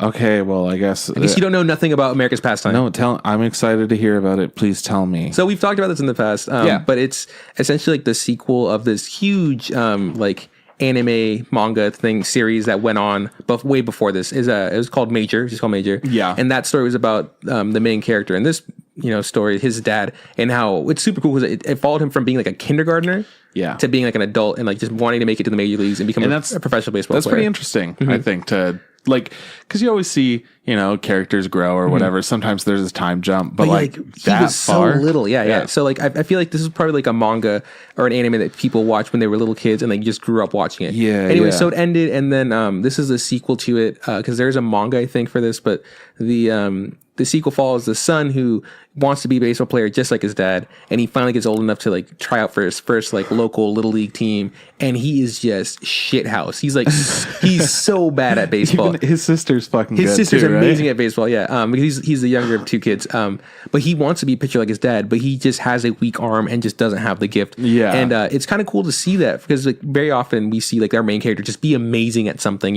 just have some sort of like God-given gift, and they're like, cool, we just run with it, but this guy, like, he wants to be good, and like people always talk him up like, oh, he's the son of so and so, and he just cannot catch a break. And so he sucks to suck, man. So That's all I have to say. So he quits baseball. Then he meets the catcher for his dad. Like, we were talking about this. It's called a battery, right? Yeah. The relationship a pitcher has with his catcher. So from the original Major, the catcher for the pitcher, his son comes and joins like the school or whatever, and he looks for our main character and convinces him to play baseball with him because he wants to play baseball. And his story is completely different. Like, he doesn't know his parents are divorced. He doesn't know his dad too well. He didn't grow up playing baseball. This is his first time playing baseball, but he is physically gifted. Like, he has an amazing pitch, and he's tall, he's athletic, and so it's just this relationship of the two becoming friends and like creating this battery. And like there's like like any sports anime, there's like those tropes that things happen, like one of them moves away or whatever, somebody can't play because of all this. That shit. And the thing I'd have to say about this show is it's very wholesome. Like, it's it's very, it's just it's a like palate cleanser for the rest of the season. There's nothing's dark, nothing's like, there's no like evil, there's nothing like the end of the world coming, there's no demons, there's no it's all based in reality. The biggest issue is this like oh man, my best friend moved, a couple precincts over or whatever. Now I have to he can't take the train. Like, See, that's fucked up. yeah, it's like, I just want to hang with my homies and play baseball, And you're not letting me? Yeah, it just reminds me of like growing up and being like, man, like my biggest issue in the morning is like, what cereal am I gonna have for breakfast or whatever? Yeah. Like it brings me back to like a very like pure time of like my life. I never played baseball, and I never was a part of a sports team. See, I was both. Played baseball. Was real fucking bad whenever there was a game, but whenever it was practice, killing it. Home runs every time. I can't handle pressure, dude. I don't know what it is, but fucking every time. And then played soccer. I was good at kicking, wasn't good at running. Yeah, I feel like same thing's true to this day. So I think maybe because I grew up not being a part of sports or whatever. You're like, seeing this makes me happy because I loved growing up watching sports movies and like all those things. So it's a really good, clean show. It's not perfect by any means. The animation can be kind of like lazy at points. The storytelling isn't too amazing. The character development, in my opinion, is pretty good. It has one of the funniest lines I like this entire season. I want to hear it. So the girl character, her name's Sakura or whatever, she's trying to convince the main character to come back and I don't know. I guess I remember her name because it's an easy name. Plus there are other characters named that. He has like 1,000 characters named Sakura. And fucking whatever. Anyway, so he's trying to encourage him to come back play baseball, and she was like letting him know that like when he would practice he would watch because her older brother was on the team, and she admired him because he would give it 100%. And then he was just like, that's stupid, that's dumb, you're a dummy or whatever, and he like turns away and walks away. And then she like has this moment where she just yells, she's like talking to herself, she goes like, that's who I was in love with. Like I fell like that's that my he goes, that was my first crush, and she like yells and starts crying. I was like, give me back my first love. Like she was so like she felt like she was like totally betrayed. Cool thing about this show, I was worried that they were going to cut it 12 episodes because I can't imagine it being too popular. Yeah. But it's going too 700 episodes. No, it's for sure having at least more episodes because the way it ended at 12, it was at they finally debuted their battery between the two of them, and they could have stopped it right then because they were going to go into a tournament for baseball, but they decided to keep going. So I think it's episode 14 or 15 now. I'm really enjoying it. I don't think it's something I'd recommend to everybody, but if you like something that's like not too high stakes and really really wholesome, like I said, and you maybe give you that vibe like just chill times, I checked the show out, and it's great. I don't think it's your cup of tea, but I really enjoyed it. I mean, if you want to be a part of the team, you're gonna watch this show. Yeah, for sure. I almost forgot the Titans. Oh, remember the Titans? Yeah, I just remember them. Yeah, I almost forgot. Like I was that close. How can you forget? I don't know, man. So I want to talk about a little show now that you had your little time in the fucking spotlight. You son of a bitch. That's what we do. This is our job. It's not my fault you didn't watch the show. So I watched. You know what? Next time it's a show that I watch, I'm having you review it. All right. It was Ichigo and also Sasuke, and they hung out with the fucking Sakura, and they played baseball. You nailed it. Like major second. So anyways, I'm going to talk a little bit, just like a tiny bit, about Comic Girls. Okay. Made by Nexus. They've done other things that you may know, like Rakudai Kishi no Cavalry. Yeah, I know what that is. Yeah, me too, totally. Yeah, I don't know what the fuck they've made. Let's just put it that way. But hey, if you guys do know what they made, tell us about the Cavalry show. I want to know about that. Okay. Anyways, this is a show starring 4 girls. A 5th comes in a little bit.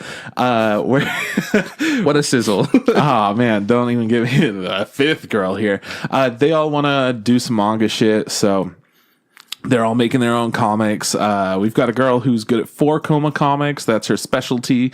We've got a girl who's good at shoujo, and that's the girly girl time. Mm-hmm. And then we've got a girl who's good at shonen, which is the boy time. And then yeah, no, you're killing it. And then we got a girl who's good at hentai, which is the naughty time. That naughty karate. It's pretty good. Yeah. So essentially, they're all there to kind of improve and focus on comics. They all go to high school. Mm-hmm. The shonen one has a serialized shonen, and she's a very popular artist. We find out her teacher is actually a crazy big fan of this manga, right? Okay, the shonen one, yeah. So then when she finds out one of her students is the author, she fucking freaks out, and she's like, oh man, I'm so supportive, but also like, I can't treat her any differently, but like, oh my god, I'm such a fucking nerd. I want you to sign my shit, yeah. And then we find out that the girl who's running the house that all these girls are staying in, the woman who's running the house that all the girls are staying in, is actually friends with the teacher, and they wanted to be manga artists when they were younger. Yeah. So they all did that together. They gave up on their dreams and essentially became a teacher and yeah. and I don't know, a landlord. I mean, I guess. The way but you she do. also gets to, like, you know, she's better at manga than some of these other girls, so she's able to give advice and whatnot. And then we've got the 4-Koma girl who's not very good at doing these comics. Yeah. She fucking sucks, right? Is she's not the one that can't draw guys, right? That's the other girl. The shoujo girl Okay, can't cool, draw cool. guys. Okay, so she yeah. draws these like adorable girls and it's like, oh, Like so her work's sweet. great. And then it's a love story and then the guys just look like, Yeah. it's fucking so Look funny. like total dorks. I love that. It's hella funny. So this girl who does 4-Koma has somebody who she's going to, and she's like, hey, here's my latest comic, and like I want it to be about this, just like a girl who eats all of this like gourmet food and like everything's great and good. And she's like, okay, that's good, but like nothing really happens and it kind of sucks. But like the idea is there and it's good and food's really in right now. you People love suck. food Yeah. manga, just like work harder. And then it turns out she's friends with the teacher and the landlord, and they all get together and they're drinking and stuff. And like, oh man, I want to be so encouraging to her. Like, she's getting so good, and I want to say good shit, but I can't just be like, yeah, your shit's so good, because it's not. But I want to because she's so sweet and I love it. Yeah. Anyways, it's a whole thing, and then they all get really drunk and they wind up like having a whole thing where the teacher's just like, oh fuck, I love your showing in, and the other girl's just like, work fucking hard, you've got it in you, you don't fuck it up. The 4-Koma girl, and the other two are just kind of like around, whatever. Because the hentai one, her name is like Big Boobies or something like that, I think. Is Yeah, her the pen way you name? do, yeah. Yeah. So she goes to this like signing and the book release or whatever, and there are people there and they're so excited, and they come up and are like, thank you so much, like you really inspired me and it helped me like connect to my husband in like a different way or some shit like that. And she's like, oh my god, I'm helping these people out, like I can't believe I'm doing this. And she like finds purpose in her hentai that she isn't super comfortable about writing at all. She started out just doing like cute little animals and stuff. There's an episode where they're all, it's a slice of life show, if By you the didn't way, know. yeah. There's no fucking plot. It's all character development and cute stuff. Essentially, yeah. This is just jokes. cute girls doing cute things with some fucking good jokes Trip, every once it's in a Trip's while. bread and butter. It's not. I didn't finish Trip it. loves it. He didn't finish it? I didn't finish How it. far did you get in? 9 episodes. There's only 12. You lazy fuck. There's 3 more episodes to go. Go. I haven't done it Go yet. watch the episodes. What I'm trying to say is it's not the best. Oh, yeah? But it's a lot of fun, and it was one of the most fun slice of life from this last season here. If you could like compare it to another show, what would it be like? Like what's a better version of this? Like is K-On! A better version of this? K-On's a way different show. I don't That's know. hard. I don't Yeah, know I slice know. of lives. That's kind of hard. This is a really good slice of life. Let's Is it just put better, it that way. Is it a better new girl? I mean, a new game? I didn't watch much New Game. I must have hated didn't New really Game. like New Game. Yeah. I wasn't super into that, but it is like New Game. It's very similar to that. I enjoyed it more than that, but other people like New Game more. It's more ecchi in New Game, and this one's not as like Not as ecchi. sexual. Except for the hentai chick. Yeah, But which- she isn't sexual either, right? It's like all blurred out and stuff, yeah. Yeah. So there's one scene where she's like getting the shonen artist and then the shoujo to help her like with story. I don't know what it was, like filling stuff in or something like that, coloring or just tweening helping. or Yeah, whatever it inking is, or whatever? just making it look better. Yeah. Yeah. And then she also gets the 4-Koma artist to like help out with this because it's something that anybody that knows how like art works can do. So probably, like, even she lining could or do inking, it. yeah. But it's a little bit harder, you know, than setting everything up. So anyway, she's having him do it, and then she keeps feeling bad. The girl, like the 4-Koma artist, is all like embarrassed by doing it or whatever. She's like, no, I shouldn't have done that. Here, just color in this, and gives her like a bunny, like the old art she used to do. It's just like fucking adorable. But then there's just like graphic pixelated shit over here. And she's like, no, do this. And she's like, but I want to help you with the real thing. Oh, yeah. It's all fucked up. And just cute girls doing cute things. It wasn't a spectacular show. It looks really good. It's got some good jokes, but it doesn't have enough substance there to keep me going. Like if they didn't do any other season of this, that's fine. But it was a fun time for the season. Good little change of pace from the rest of the shows, which were a little bit, you know, it's similar. So there were darker themes or like serious plot points going on. Was this one of the last minute shows you kind of watched? Yeah, this is something where I watched 2 episodes and I was like, that's good. If I have time, I'll get around to Yeah. it. And then I finished everything else. And I'm like, I have time. I'm going to get around to it. yeah. So I watched like a few episodes of that. Good for you. I want to talk about a show called Crossing Time by Okay. Ikachi Apilka, which this is the only show they've done. And we both watched all of this, right? I didn't watch all of it, but There's only like I know. there's only like There's like 30 seconds. There's like 34 minutes of it, or whatever. Anyways, so this is And I don't need to watch all of it to review it because I like this Yeah, show. it's a good show. It's good. It's a slice of life. Yeah. But it's 3 minutes long 3 minutes per long, episode. yeah. It's a good show though. Yeah, it's a 3-minute long slice of life show, and like it's most of them are funny. So it's about the time, I guess, because in Japan there's a bunch of like railroad crossings, right? So like there's crosswalks, right? Yeah. And so it's the small time that people spend when those crosswalks are down and those guards are down. They have to, like, how long it takes for the train to come by. So it's just 3 minutes of just like little snippets of people's lives. And they go from all the way to like, 2 girls who are friends and one confessing that she romantically loves the other one, Yeah. or something crazy like, a brother and sister who have this weird texting relationship and they like just go back and forth, or A girl's waiting next to the principal of her school and they're going to the same place. and he's being super weird, or trying there's- to make small talk, but he doesn't know how. And it's just uncomfortable. Well, there's this one where there's like it's just this boy who has a girl who's in his class who's super sexy, and he's just like, Yeah. oh my gosh, she's so sexy. And I think one of my favorite ones was about a man who he's an older man. He's like at the crosswalk, and he's just like, oh, I remember when I was younger, and there's this girl across the cross guard, whatever thing, and I loved her, but I never met her. And like he one day confessed his love through like a note, but he never got an answer from her. Yeah. And then he looks over to his left, and like the same girl from That time, from his time is like standing right there with the same book, and he's like, what? And it's like this whole there's only 3 episodes that are like 2-part, like there's like a part 1 and part 2, and that's one of them. This is really easy to watch, like I said, 3 it minutes. super is, yeah. I remember just like plowing through all of them, and Well, that's why I didn't finish it, because I didn't want to just watch like 3 episodes here, 3 episodes there. you just watch and them all. I just didn't watch those last like 5. I think what it is, it doesn't look too amazing. Like it's not like nothing. It's not. It's not ugly doesn't looking. impress me It's not like- it's not stylistically, like- but it's fine. It's not like a feast for your eyes, but what it does do great is it's written very well. Like, Oh, yeah, they sure. have 3 minutes to tell a story, and they don't fuck around. They get it done. Let me say, the first 2 episodes did not hook me. Was not super. I into love the them. first 2 episodes. See, yeah. now like the third I was episode is like, at the it's okay. The third episode, I think, is the texting, one, which yeah. was really funny. And that's when I was like, you know what? I like that there are different stories Mm-hmm. going on. Not all of them are going to be for me, but that's okay, because 3 minutes, some of them are. Yeah, I think the one I liked the least was about a man who went out drinking and lost his pants. Oh yeah, And yeah. he had some girls trying to help him, and they were just. I think that was like I don't like this one. But there's ones that are really good. Like the brother and sister one's really good. The older gentleman and the younger girl, and then I like the 2 girls from the very first one. The whole idea, like that the show got so serious about like talking about someone's sexuality. Yeah.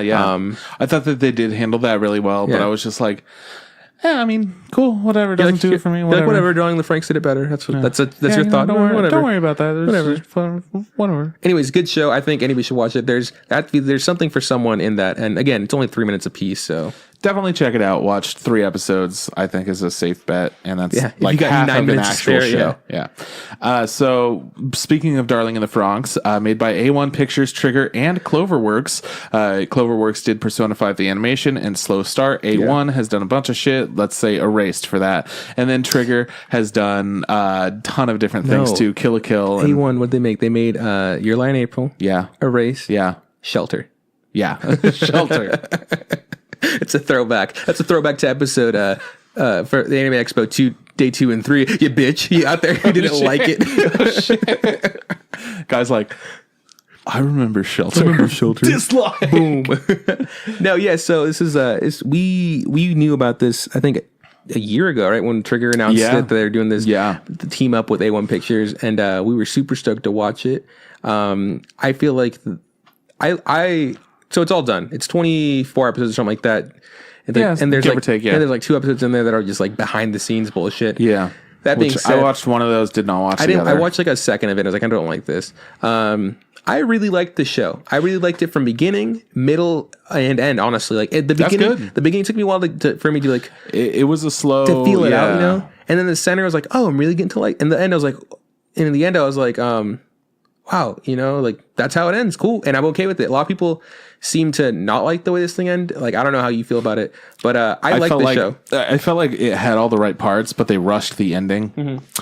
So for those of you that don't know, from last season, since this is 24 episodes, this is a show that's about these kids that they were pretty much groomed since they were kids, to like little tiny children, to fight in these mechs and fight against these big old monster things called Klaxosaurs, which are like, I guess, trying to destroy the world in some way or another. And it gets complicated. Like, you don't find out much in the beginning, but you slowly learn more and more about the world and learn more about these characters.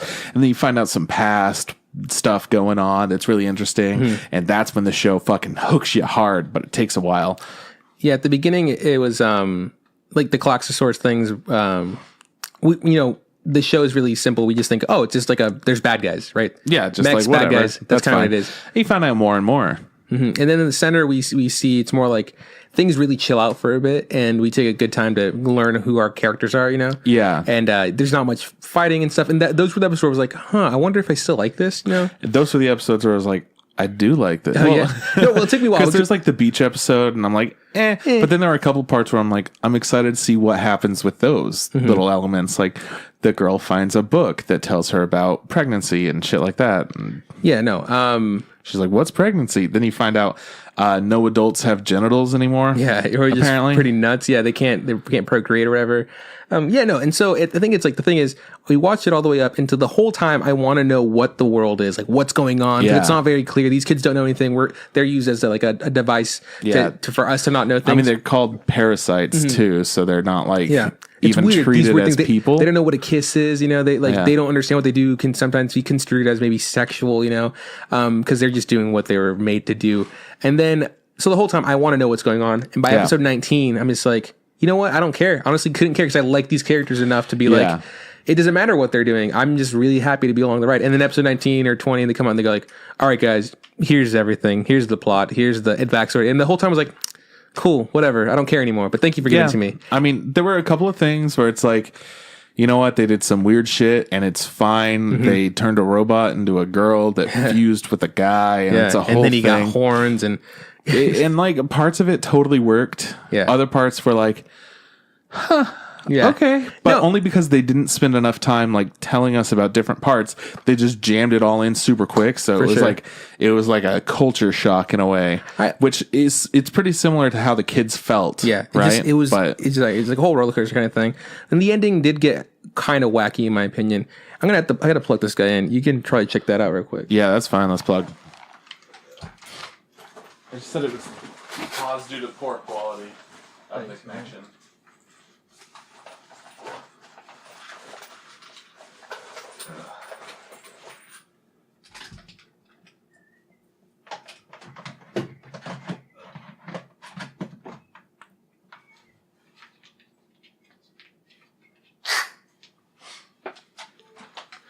Cool. All right.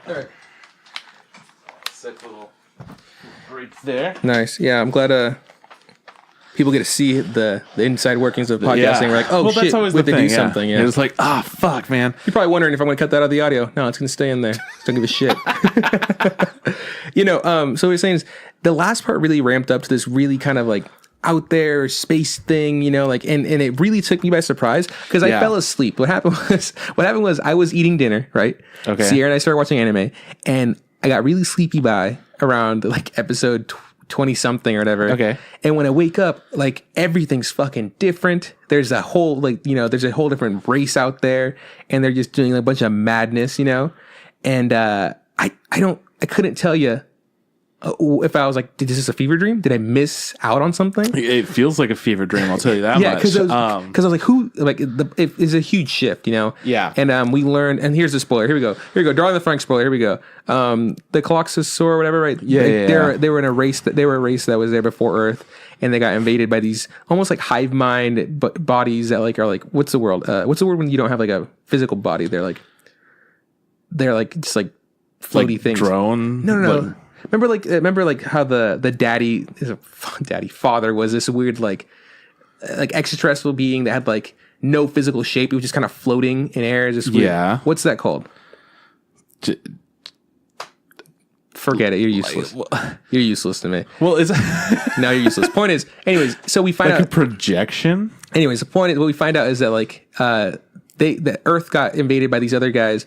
Before Earth was a thing. Yeah. And so this whole war breaks out, and the clock swords have to go underground and create the Franks, right? The power to do Yeah. to make these things. And humans eventually arrive, and then they just kind of start using this energy source, and then it's just this whole fucking clusterfuck of who's on what side. It's like, humans sort of fight to defend themselves. Clock swords are still fighting. This other alien race is just trying to take over the world. And then, Zero, Two, and Hero go fucking wreck shit, essentially. And then the humans, people stay at home, essentially, rebuild the world from nothing. Start like a regular ass world. They're farming and all that shit. I really like the way it ended, in my opinion. I thought it was really pretty cool. The good guys win. Yeah. There's that. I like that we got to see them older. Yeah, who was your favorite older, from being young to being older? What was the favorite we can like a lot? Because I have a feeling I know what you're going to say. Who do you think? I think you say the Baker Boy. Yeah, Right? because he had his whole family and a big had old a big old mustache. Yeah, so the tubbier boy becomes a baker, and he's like 4 kids or 3 kids and one like a fourth on the way. Yeah, and I some really- girl yeah. that we've never seen before is his wife. It's and- like cool because he was super hung up on the other girl. Yeah. who had a baby. Right off which the bat. that's what I appreciate. They were really like, appreciate that. You know what? They moved on and they still talk to They're each still other, friends. and Yeah. that's great. I really liked him. My second favorite would be Goro because Goro becomes like this weird nomadic guy. He's out there Yeah. traveling the world. He looks super cool now. Fucking Goro. Goro, best boy. He's so fucking hot. And then my favorite thing is Hero, who is like one of my least favorite characters. He just fucks the fuck off. Like he just gets, he goes away. How do you feel? I want to ask you how do you feel about the whole part where Zero, Two, and Hero save the day. They turn into this, astral spiritual thing, right? And they're like, I'll see you back on Earth. And then they like kind of meet each other in reincarnation, kind of like this whole like pretty thing at the very end. little kids How or do you whatever. feel about that? What are your thoughts on that? What do you think about reincarnation? Thumbs Good. up. Yeah. It's good.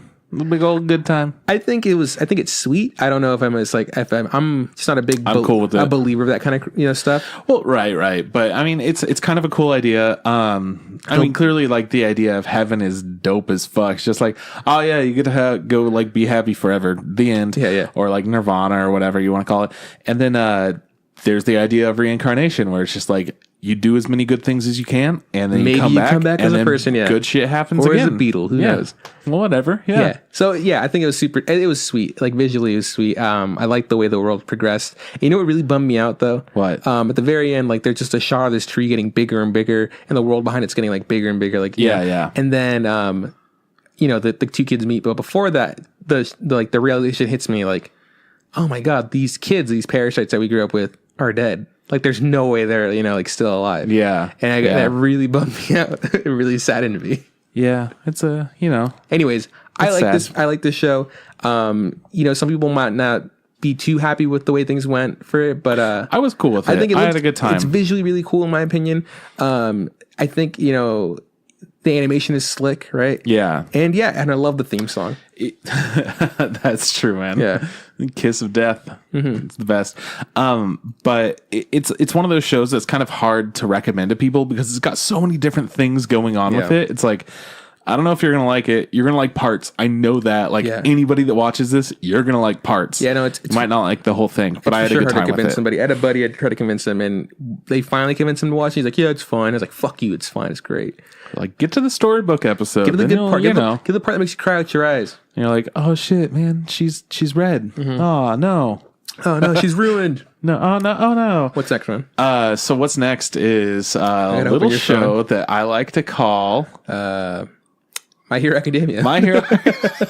Just a little show. Have you ever heard of it? Made by Bones, Mob Psycho 100, that shit. Bungo Stray Dogs. Eureka 7. Cool. Are we just gonna keep naming bones stuff? I mean, we could, but I don't want to. I'm Okay, done. keep going, I yeah. got enough names there. So My Hero this season, we've done the first half. We're on to the second.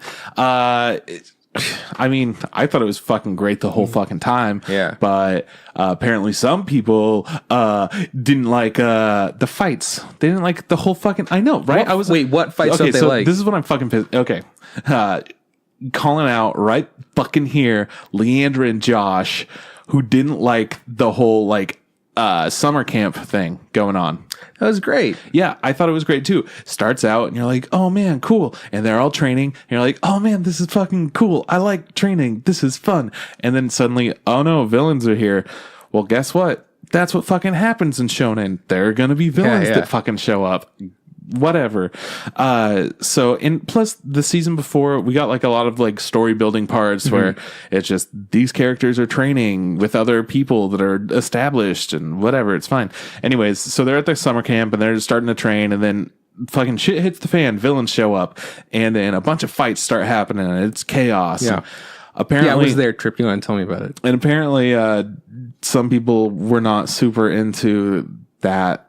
They wanted to see some like character development instead of some fights. And it's like, well, fights develop character in ways. But okay, it's a shonen. There's been fighting like every season at parts. So because I've read the manga, I know what more things happen. Yeah. If these people are upset with the fact that there's no character development, they got to get over it. Because check it out. First of all, it's not here to be like, oh, my God, Deku's the greatest. Who gives a fuck? It's all about punching stuff in the face. Second of all, essentially, if you like the group Korra people, like, say you like Todoroki, Bakugo, like the ones from the first few arcs are like, oh, these are super important.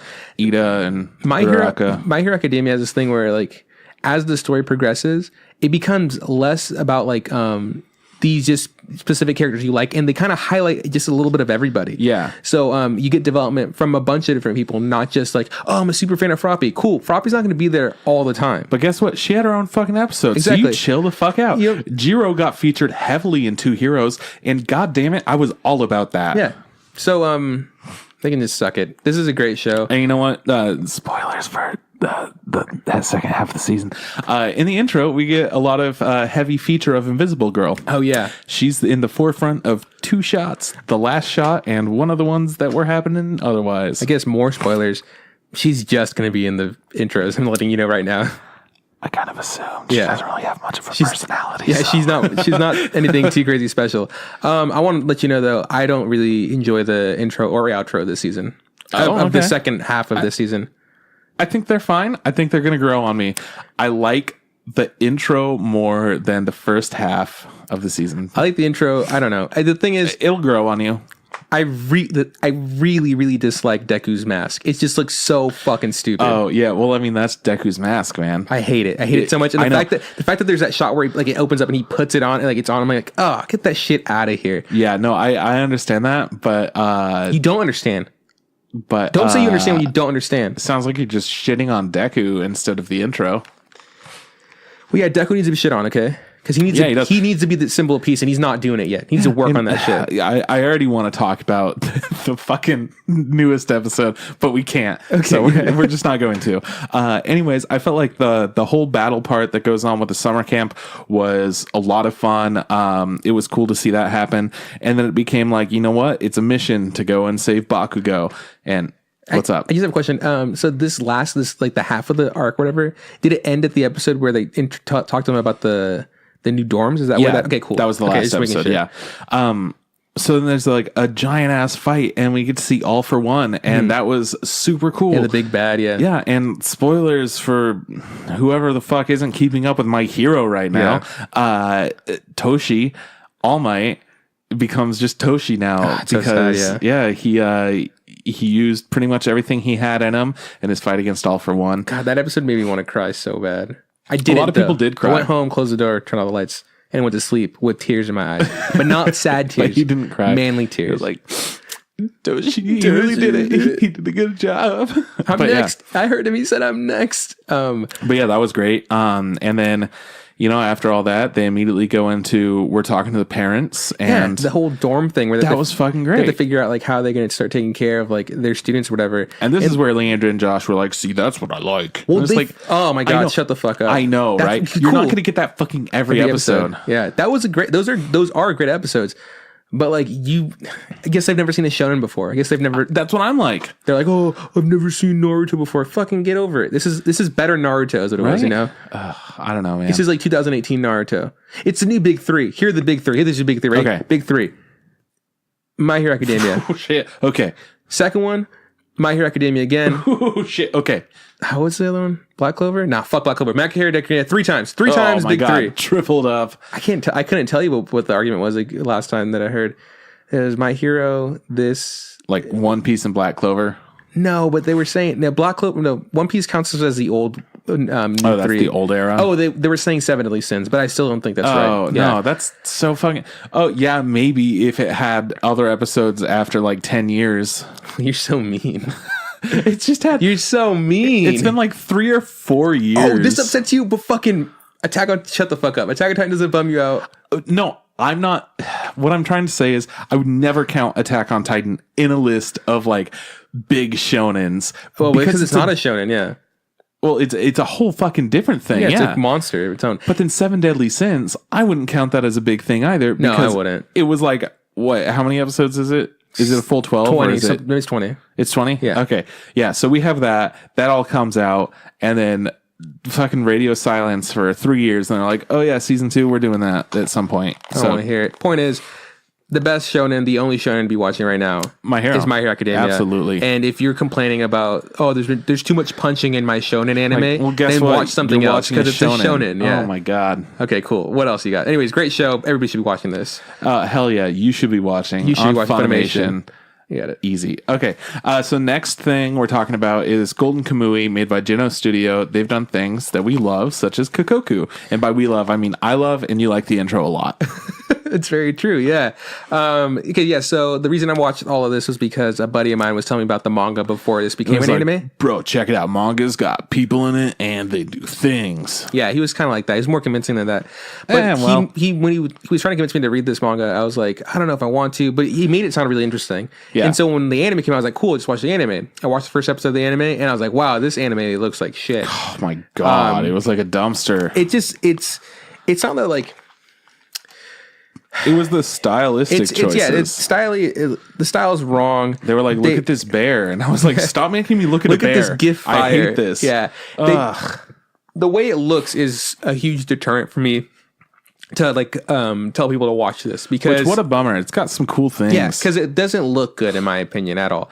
But I really like the cool action sequences because there's times where like shit pops off and there's like fighting stuff and violence. Yeah. That's what I'm all about because it gets super intense and super bloody and super violent. And I was like, cool. It's a great change of pace from watching Mayday the Second, essentially. Yeah, you know, yeah. like, oh, baseball. And this one's like, oh, cool. This guy put skewers through your face. Yeah, he's yeah. going to murder you in cold blood because you know something. Anyways, the story's about a guy who used to be a soldier for, I'm assuming, Japan, right? And he's kind of in this, I don't know what island it is, but it's kind of near like a cold place and there's like Inuits, you know? Yeah. And so there's this fucking guy who is in jail who stole a bunch of gold from this Inuits and he hid them somewhere, like a bunch of gold. I think they're saying that it's a third of all the gold that all of Japan has or whatever. That's a lot of gold. Like, yeah, like that's how much the value of it is worth. And he hid it somewhere. And like while he was in prison, he tattooed a bunch of prisoners with him. Like a map, this piece on their body or whatever. And then these prisoners escaped. And so now the people are looking for the escaped prisoners and trying to like piece together this map to find this gold, right? And our main character, Sugimoto, is trying to find this gold because he wants to give it to his best friend's wife who passed away while he passed away while he's in the war, right? And he's got a kid. And Sugimoto, I guess, had feelings for her before these two were married or whatever. As one does. So he just wants to do right by her. And that's kind of his deal. But the whole cool part about him is that he's a survivor from the war, right? And he's kind of got this reputation as the immortal Sugimoto. Yeah. So he's super chill dude. He's like not a bad guy. But when anything like... But he's intense. Yeah, when anything like comes close to like getting close to endangering his life, like someone's gonna kill him, he just flips a switch and he just goes into super, the fight mode. There's fight or fight, super fight, and he just yells, "I'm the immortal Sugimoto," and he does anything to survive. And he's like, it's impressive, and those are my favorite parts of the show. Oh yeah. There's also really cool characters that are in there. There's a guy called the Escape King who's one of the tattooed prisoners, and he does this like he dislocates his body. He spits up pieces of things that he swallowed, and he's like, "Cool, here's the matches I had for later or whatever." And he can he's really funny in my opinion. There's this really funny bit that I snapped where he greases himself up in bear grease. Oh, yeah, and yeah. Sugimoto's like in this really bad situation. He's tied up. He's got skewers through his mouth. He's been beaten up to shit. And he goes like, "Oh man," he's like, "if those guys come back, they're gonna fucking kill me," And then homie, the Escape King, just like he dislocates all his joints and he slips through the bars and he just like, and you hear this gross like noise, you know? And he goes like, "Hey, what's up, man? It's me, Escape King. What's up? I'm here to break you out." And Sugimoto's like, "What the fuck are you doing here?" That shit had me laughing. It was fucking weird. I really enjoyed it. Things that I don't like about the show is, I guess in the manga, this holds true in the manga. There's a bunch of times where like the Inuit girl will talk to Sugimoto and like just pages of like, this is how we Inuits eat this specific meat. And they'll talk about the process of like how they trap it and cook it and all this stuff, like a bunch of like native culture or whatever. They also do that in the anime. I feel like they do it shorter, like they do a good time, like of like, Okay, yeah, they have better pacing. they have better pacing for it. But in my opinion, I just really don't care. I just kind of want to like have the thing progress. The pacing of the show is also really weird because, you know, it kind of boils down to find someone with a tattoo, acquire the tattoo, almost get murdered, escape being murdered, kill something and eat it. And that just kind of repeats the entire show. Yeah. I'm going to watch this show because I do like the super dope violent parts. It's not a pretty looking show. The animation choices are really odd. They do like 3D animations for bears and 3D animations for wolves, but they have like weird things where they'll do what's it called? Like fire gifs. Like Right on, yeah. The gif, the fire is like live action fire. Yeah. But this is getting a second season, and I will keep watching it. Not because it is good, but because I like seeing those little snippets of parts where it is really intense. Yeah. And I like it when he yells, "I'm the Immortal Sugimoto" a lot. That's what I used to call the show. I didn't call it Gold Kamuy for the longest time. I was like, I can't wait to watch the Immortal Sugimoto. Yeah. Yeah, cool. Anyways, that's that show. I don't think you'd like it. How did it end? It's a 2-part. So the way Okay. so it's at... Yeah, I didn't think it was over, but No, I mean, yeah. it is over. No, but I mean, like, Yeah, there's I gonna be thought more. there was another Yeah. season No, coming. there's a second I think season we coming. announced that there was another season Yeah, a we couple did. weeks ago. For sure. Yeah. So the way this one ended was like we get to see more of the players of who is in the like who has the tattoo parts, whose lies where. Like right now, I think like the Escape King is being blackmailed by a couple other tattooed guys to steal or copy any of the tattoos that Sugimoto gets. And Right. so it's just kind of like cool. Everything's kind of up in the air, and it's just kind of let's see where it goes. So Fun. yeah, I think Cool the manga's times. still going, so it's gonna be a while for the animated. Oh, finish. okay. Yeah. Anyways, what's next? So I forgot to put this on the list. it Black because Clover? No, Fooly Cooley Progressive. Fuck yeah, And you forgot to tell me about it too. So behind we're on that. both on the same. Yeah. Oh, you didn't finish it? No, I didn't. Did you finish it? Okay, yeah. It's I only did 6 finish it. episodes. 6 episodes. No, I'm not done with it. Okay, that's fine. So essentially, Fooly Cooley Progressive is a continue. I don't know if I should say a continuation. It's in the same series Universe, yeah. as a show that aired forever ago that almost every anime fan knows called Fooly Cooley. Essentially, what you've got going on is it's a coming of age story of. The first one was a boy. This one is like a boy and a girl. There are two characters that are in the role of Haruko, who's the one kind of bringing everything to light and helping them progress through this whole thing. But it's actually about her trying to get in contact with the Pirate King. And It's that big robot guy. no, the Pirate King is a giant space bird. Okay, right. It's like a giant phoenix. yeah. Anyways, keep going. Talk about the show. So anyways, the first episode starts out and it has some fucking killer visuals. It's super cool, really intense. But then it feels very much like it's been airing on Toonami. It feels very much like it's fit for Adult Swim. It's a little bit random and bombastic and it's bizarre. And then the end of it, oh man, reveal is the teacher is Haruko. Who would have guessed? Everyone that fucking saw Fooly Cooley 1 knows. So anyways, it has these weird little things, a lot of moments about sexuality and, you know, puberty and whatnot. And it has some pretty cool characters all throughout. Our main character is this girl, and then there's like a secondary main character who's a boy, and he is dating Haruko. And then she is being like pursued by Haruko. There's also this other chick who's in a similar role where she has this car instead of a Vespa that fucking drives itself. It does some whack ass shit. It's terrifying. They've got guitars, basses, all the right things to smack their kids in puberty in the face and make giant like monsters come pop out of their yeah. head. Yeah, that's the fucking plot of the show. Essentially, it's big old battles and a bunch of like cool little things happening throughout. Amazing animation, amazing music. Yeah. But the first 3 episodes didn't really hook me. I'm just like, you know what? I'm watching it because it's Fooly Cooly. It's got a lot of cool stuff in it, but it's a little bit intense in all the wrong ways for me. And then we had episode 4, They really got you. and I was like, this is the shit that I want. This is how, in my head, this is how I remember Fooly Cooly being. Yeah. Less sexualized, less like fucking random, with like parts that are absurd and random. But, you know, it felt like it was ramped up. Remember at my the issue beginning. with the first 3 episodes of this season was the whole the dream sequency things, you know? I liked those parts, but I think they dragged on for too long, in my opinion. They were pretty cool to see. Like the one is she's like falling apart, which is pretty cool. Yeah. Another one there's zombies things, and I liked them. That's not saying they looked bad. I'm Yeah. just saying like if for me it's like I get it. Why does this just taking too long, in my opinion?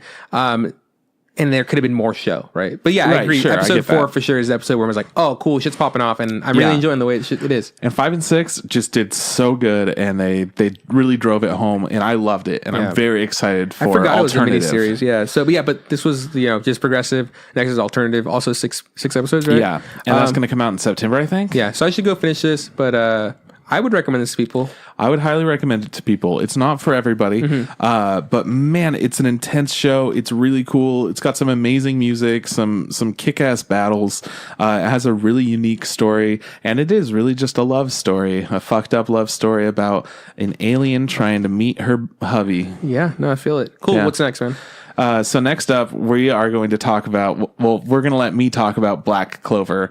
That's funny, right? Was that on the list? Yeah. Cool. I'm glad it's on the list. Here you go. So Black Clover was made by Studio Pierrot, who did things like Naruto Yeah. and Boruto Yeah. and other things too. Boo, but yeah, other things. Boo. Bleach. Couldn't tell you. Yeah, fuck it. Probably. Probably whatever. So Black Clover, I've talked about it for a while. A kid wants to become the best magic man in the whole land, the Wizard King, and he's trying his fucking hardest, but guess what? He doesn't have any magic. Well, it turns out he doesn't need magic because he gets a sword that eats magic and breaks magic and all that shit. So long story short, he's incredibly powerful. He's just like worked to get himself physically adept while everyone else is like magically fucking incredible, and he's just working and working and working, and he gets accepted into this group called the Black Bulls, and they are protectors of the land, and they all do cool magic shit, but they're like the fucking outcasts. And one thing leads to another. There are a bunch of kids that are captured by some people. Our main character, Asta, has to go and save them. So he goes and he's doing his best. But oh my God, it's so difficult. So then they get all those fucking kids out there. They're saving them. The leader of the Black Bulls comes in and we get to see him and Asta fighting together. The show doesn't look that great for the most part. Some fights are pretty cool, but like it doesn't look that great. It's a basic ass shonen. It's not impressing me in any way. Yeah. But I'm watching it and I'm still having fun with it. And the intro to this season was fucking great. Yeah. Or this arc, the third arc, fucking killer intro. How many episodes are you like just a guess? 40. Okay, cool. So you got 10 more. Yeah. Because we know there's only 50, yeah. We're almost there. He's going to be this Wizard King. We all know it. Probably It's at not. the point right now where they're just like, Asta, you're really important, and we're going to go and we're going to take care of the bad guy, and we're going to go into the secret little dungeon. Hey, you remember that labyrinth we were in way long ago? Yeah, that was like a level 1. Now we're going to go to the hardest one ever, and Boom. you are Level our 3. key person. Yeah. So essentially, it's like fun, but like nothing impressive. Yeah, I've heard people talk about how much they like the manga for this. Yeah. And people have also Just talked about fucking how much they dislike the anime. disappointed with the anime, The anime yeah. is just like a really, paint by numbers shonen. If you don't want character development, this is the thing to do. I get really annoyed by Asta or whatever. Yeah. And Well, that's what really that's how he was at the beginning, and then he got a lot more tolerable later on. I just really turned off by it. I just realized that this essentially understandable. what Asta is essentially he's Rock Lee from Naruto. He's just like There you go. He's like I don't have ninjutsu. I'm gonna just get really good at taijutsu. But they made Yeah. him the main character, and that was a mistake. You know why? Because Rock Lee's not good enough for a show. You need Naruto. You need Sasuke. You need Boruto. Okay. You need a Bleach here or there. Oh or whatever. shit. Okay. Yeah. Sure. This is I didn't like this show. Nah. It's whatever. I was kind of hoping to watch it and watch all of it, but it just Don't bother with no. it. But yeah, those that were like, I don't know, I kind of like the other seasons. What should I do? This one's better than the last season, but it's still like whatever. When you say season, you mean arc again, right? Yes. Yeah. Sorry, because it's like It's all one season. Yeah. It's all one season, but it's 4 arcs, so whatever. Fuck it. It's okay, I guess. Cool. There's some fun things every once in a while. But hey, I want to talk about some stuff that we liked for the last few that you're here. So Hinamatsuri. we're gonna save that one for last. Do you want to do that one? No, now? dude. That right. was my guess. No, we're gonna do Steins Gate Zero by White Fox. They made a Come Ga Kill You just imply that I like this. and Steins Gate. Is that what you implied? Yeah. So yeah, I do like Yeah. this. But I figured that we should start with this one and go to the others because this is a 2-arc season of Steins Gate Zero. The whole plot of this show is if the last show during the final sequences, if Kurisu was dead and she stays dead, Yeah. and nothing happens after that. This is that arc. This is what that timeline would be. So we're exploring that. Yeah. I don't really know how to talk about this, so I'm gonna let you do it for a second. Okay, so you guys ever see Steins Gate? Yeah. Okay, cool. You might like Steins Gate Zero. If you've never seen Steins Gate, this is gonna be really confusing to you. Oh, okay. Yeah. Anyways, so the gang's all here, kinda, except for the one that's dead, right? And everybody's like, Well, she's kind of kinda. here. I said kinda. Yeah, Let me I know. Can I do my job? Well, Can I do my job? well. Can I do my job? just say Wells? Yeah. Okay. Well, can I do my job? Well. Okay.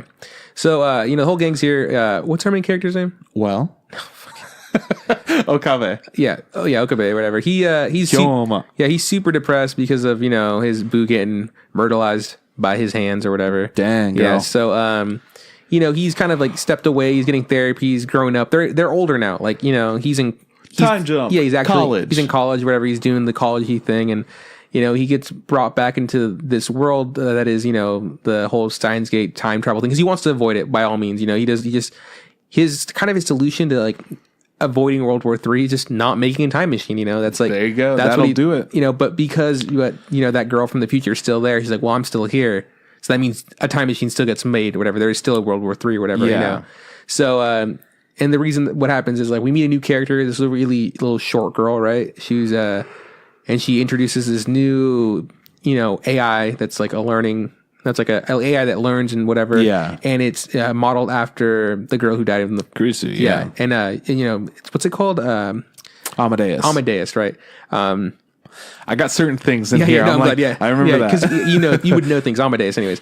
I don't remember the girl's name, but Yeah. I like her a lot. She's cool. So Amadeus is essentially like I said, it's an AI, and it has a skin or a different like way it looks, and it's like the face and like the voice of the girl who passed away. Yeah. And so because Okabe knew her, and he kind of like meets this short chick, and they find out like, oh, I have this connection. They ask him to talk to this new AI, Amadeus, yeah. to figure out if if it can learn, and how it deals with like how to judge it, be like, is it anything real, anything compared to the real one or whatever, the real human that it's based off of, because it took her brainwaves or her memories or whatever.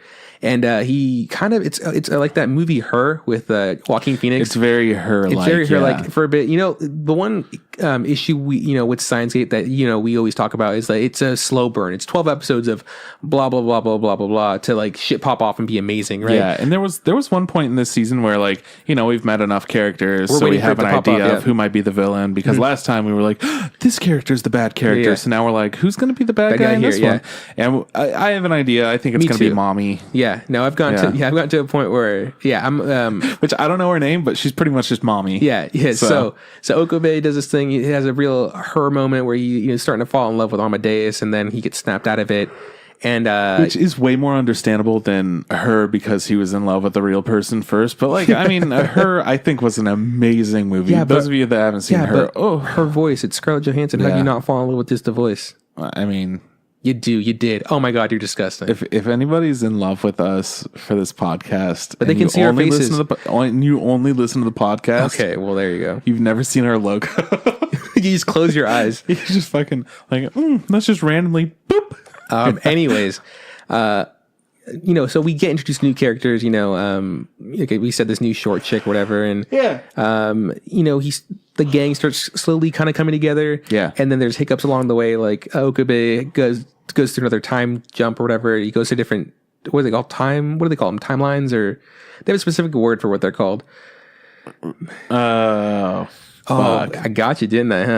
Huh? I mean, he has like reading Steiner. No, yeah, but not the reading standard part. It's Yeah, it's a part that are we in the alpha, whatever, the beta Yeah. thing. Anyways, and he goes to a time where like instead of like Kirisu dying, Kirisu, yeah. it was the other girl, right? Yeah. The doo chick, and that also broke his heart or whatever. Yeah, and he was like, "Well, I'm going back." I gotta go. Yeah, no, Kirisu sends him back or whatever. That was pretty cool. And then that's a really good episode because after that episode, he kind of starts shying away from Amadeus because he realizes like you're not the real thing. Like, Yeah. he obviously cares about her enough because he loved her, but he realizes like he can't fix this. Like, there's no fixing this issue or whatever. And somebody's got to die. someone's So gotta I'll die. just stick in the timeline that I've been the most used to her being dead, Which is this so one, yeah. I'll just keep letting her be dead, which is a fucking difficult decision to make. But Yeah. I think that I would probably do the same thing, where it's like, you know what, I'm used to them being dead. I'm not ready for another person to be dead. Yeah, so there's introductions to characters like the short girl, like Mommy, who we're calling, who's the love interest of Supa Haka, right? Is that who you talking No. about? Who's Mommy? You think it's her? I mean, I think they're trying to make it like her. Well, no, but who are you saying is Mommy? The fucking giant ass boobs chick that works with Amadeus, Mommy. What? There's right, the assistant girl or whatever, right? Yeah, who's like Mommy. Yeah, that's who you call. Okay, fine, whatever. She said some mommy shit. I don't want to fucking call her that. I'm assuming the one that's. I'm assuming you'd call Mommy the one that's actually a mother. That makes sense, and I support that. But also the fact that there was some mommy shit said by her. She's like, "Oh, I'm your big old mommy getting my boobs." She said Anyways. something like that. I don't know. Point is, there's a bunch of misdirect as to who the new villain is, because as opposed to like Steins Gate Zero, we realize it's not the the Russians and the Americans or whatever are now Yeah. looking for. There's a race to get the fucking time travel fucking shit off the ground, and they're just stuck in the middle of it, and yeah, so that's kind of where it's at right now. I think there's episode like 16 is out right now. 16, 17. Sure, yeah, whatever.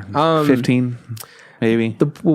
I think I stopped because I got right to the point where like they're misdirecting the laptop gets broken, Yeah. right? They're misdirecting who's got like a wounded hand or whatever, Yeah. right?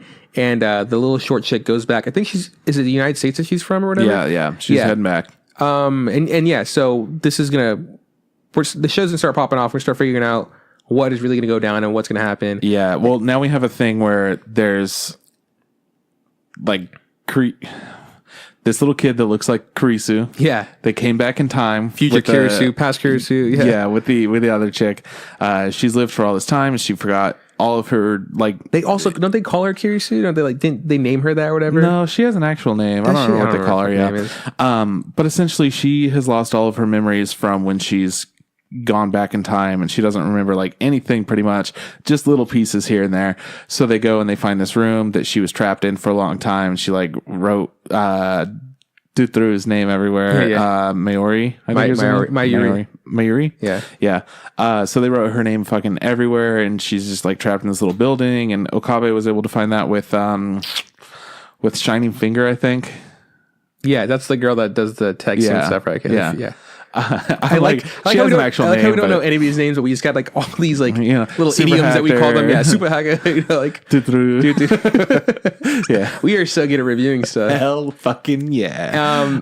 Yeah, so it's now shifted from being about Amadeus and this whole thing. It shifted from the time leaps. Yeah. And now we're into the memory and figuring out who this girl is. Yeah, so this we can't actually spoil this one yet because we don't know how it ends yet, which is We don't know. kind of We're halfway convenient. through.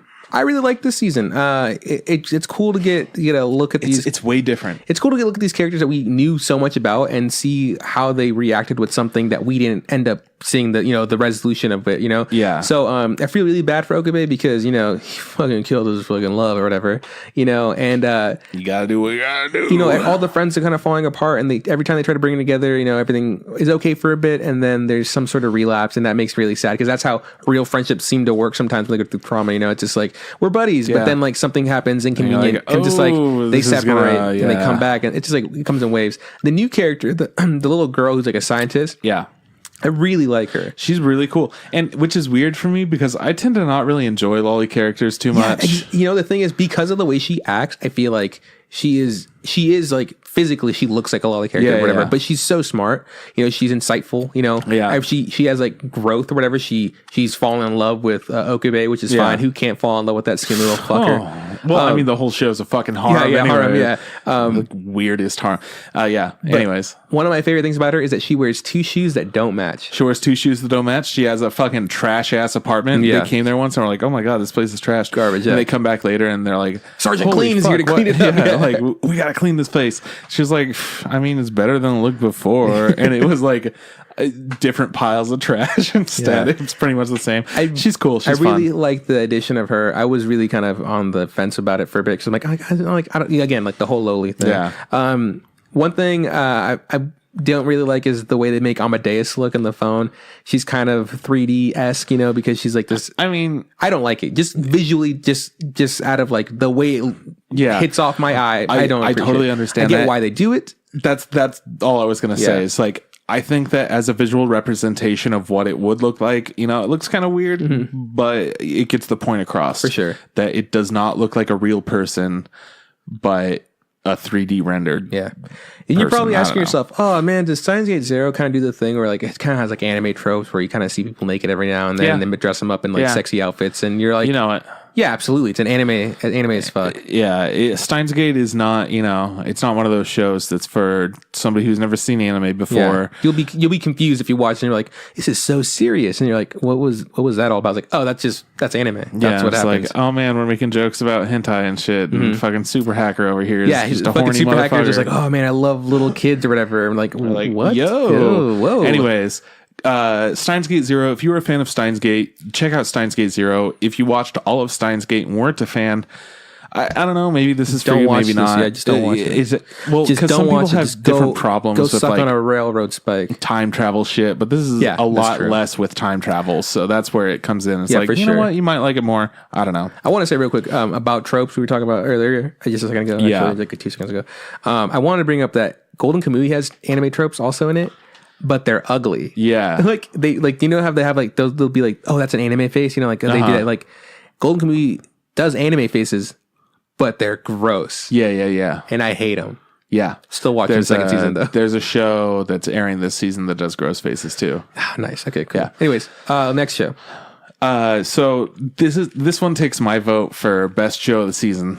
Are you going to say, oh, this is hard because now I'm confused because I know. Well, that's why it's taking my vote. You're going to say it's Gun Gale. It is Sword Art Online alternative Gun Gale Online, made by Studio 3 Hertz, who made Flip Flappers, which also explains. I forgot, but I'm like, oh yeah, that's why like some of these fight scenes and shit are like really fucking cool, and shit just gets really serious. I like it. It's good.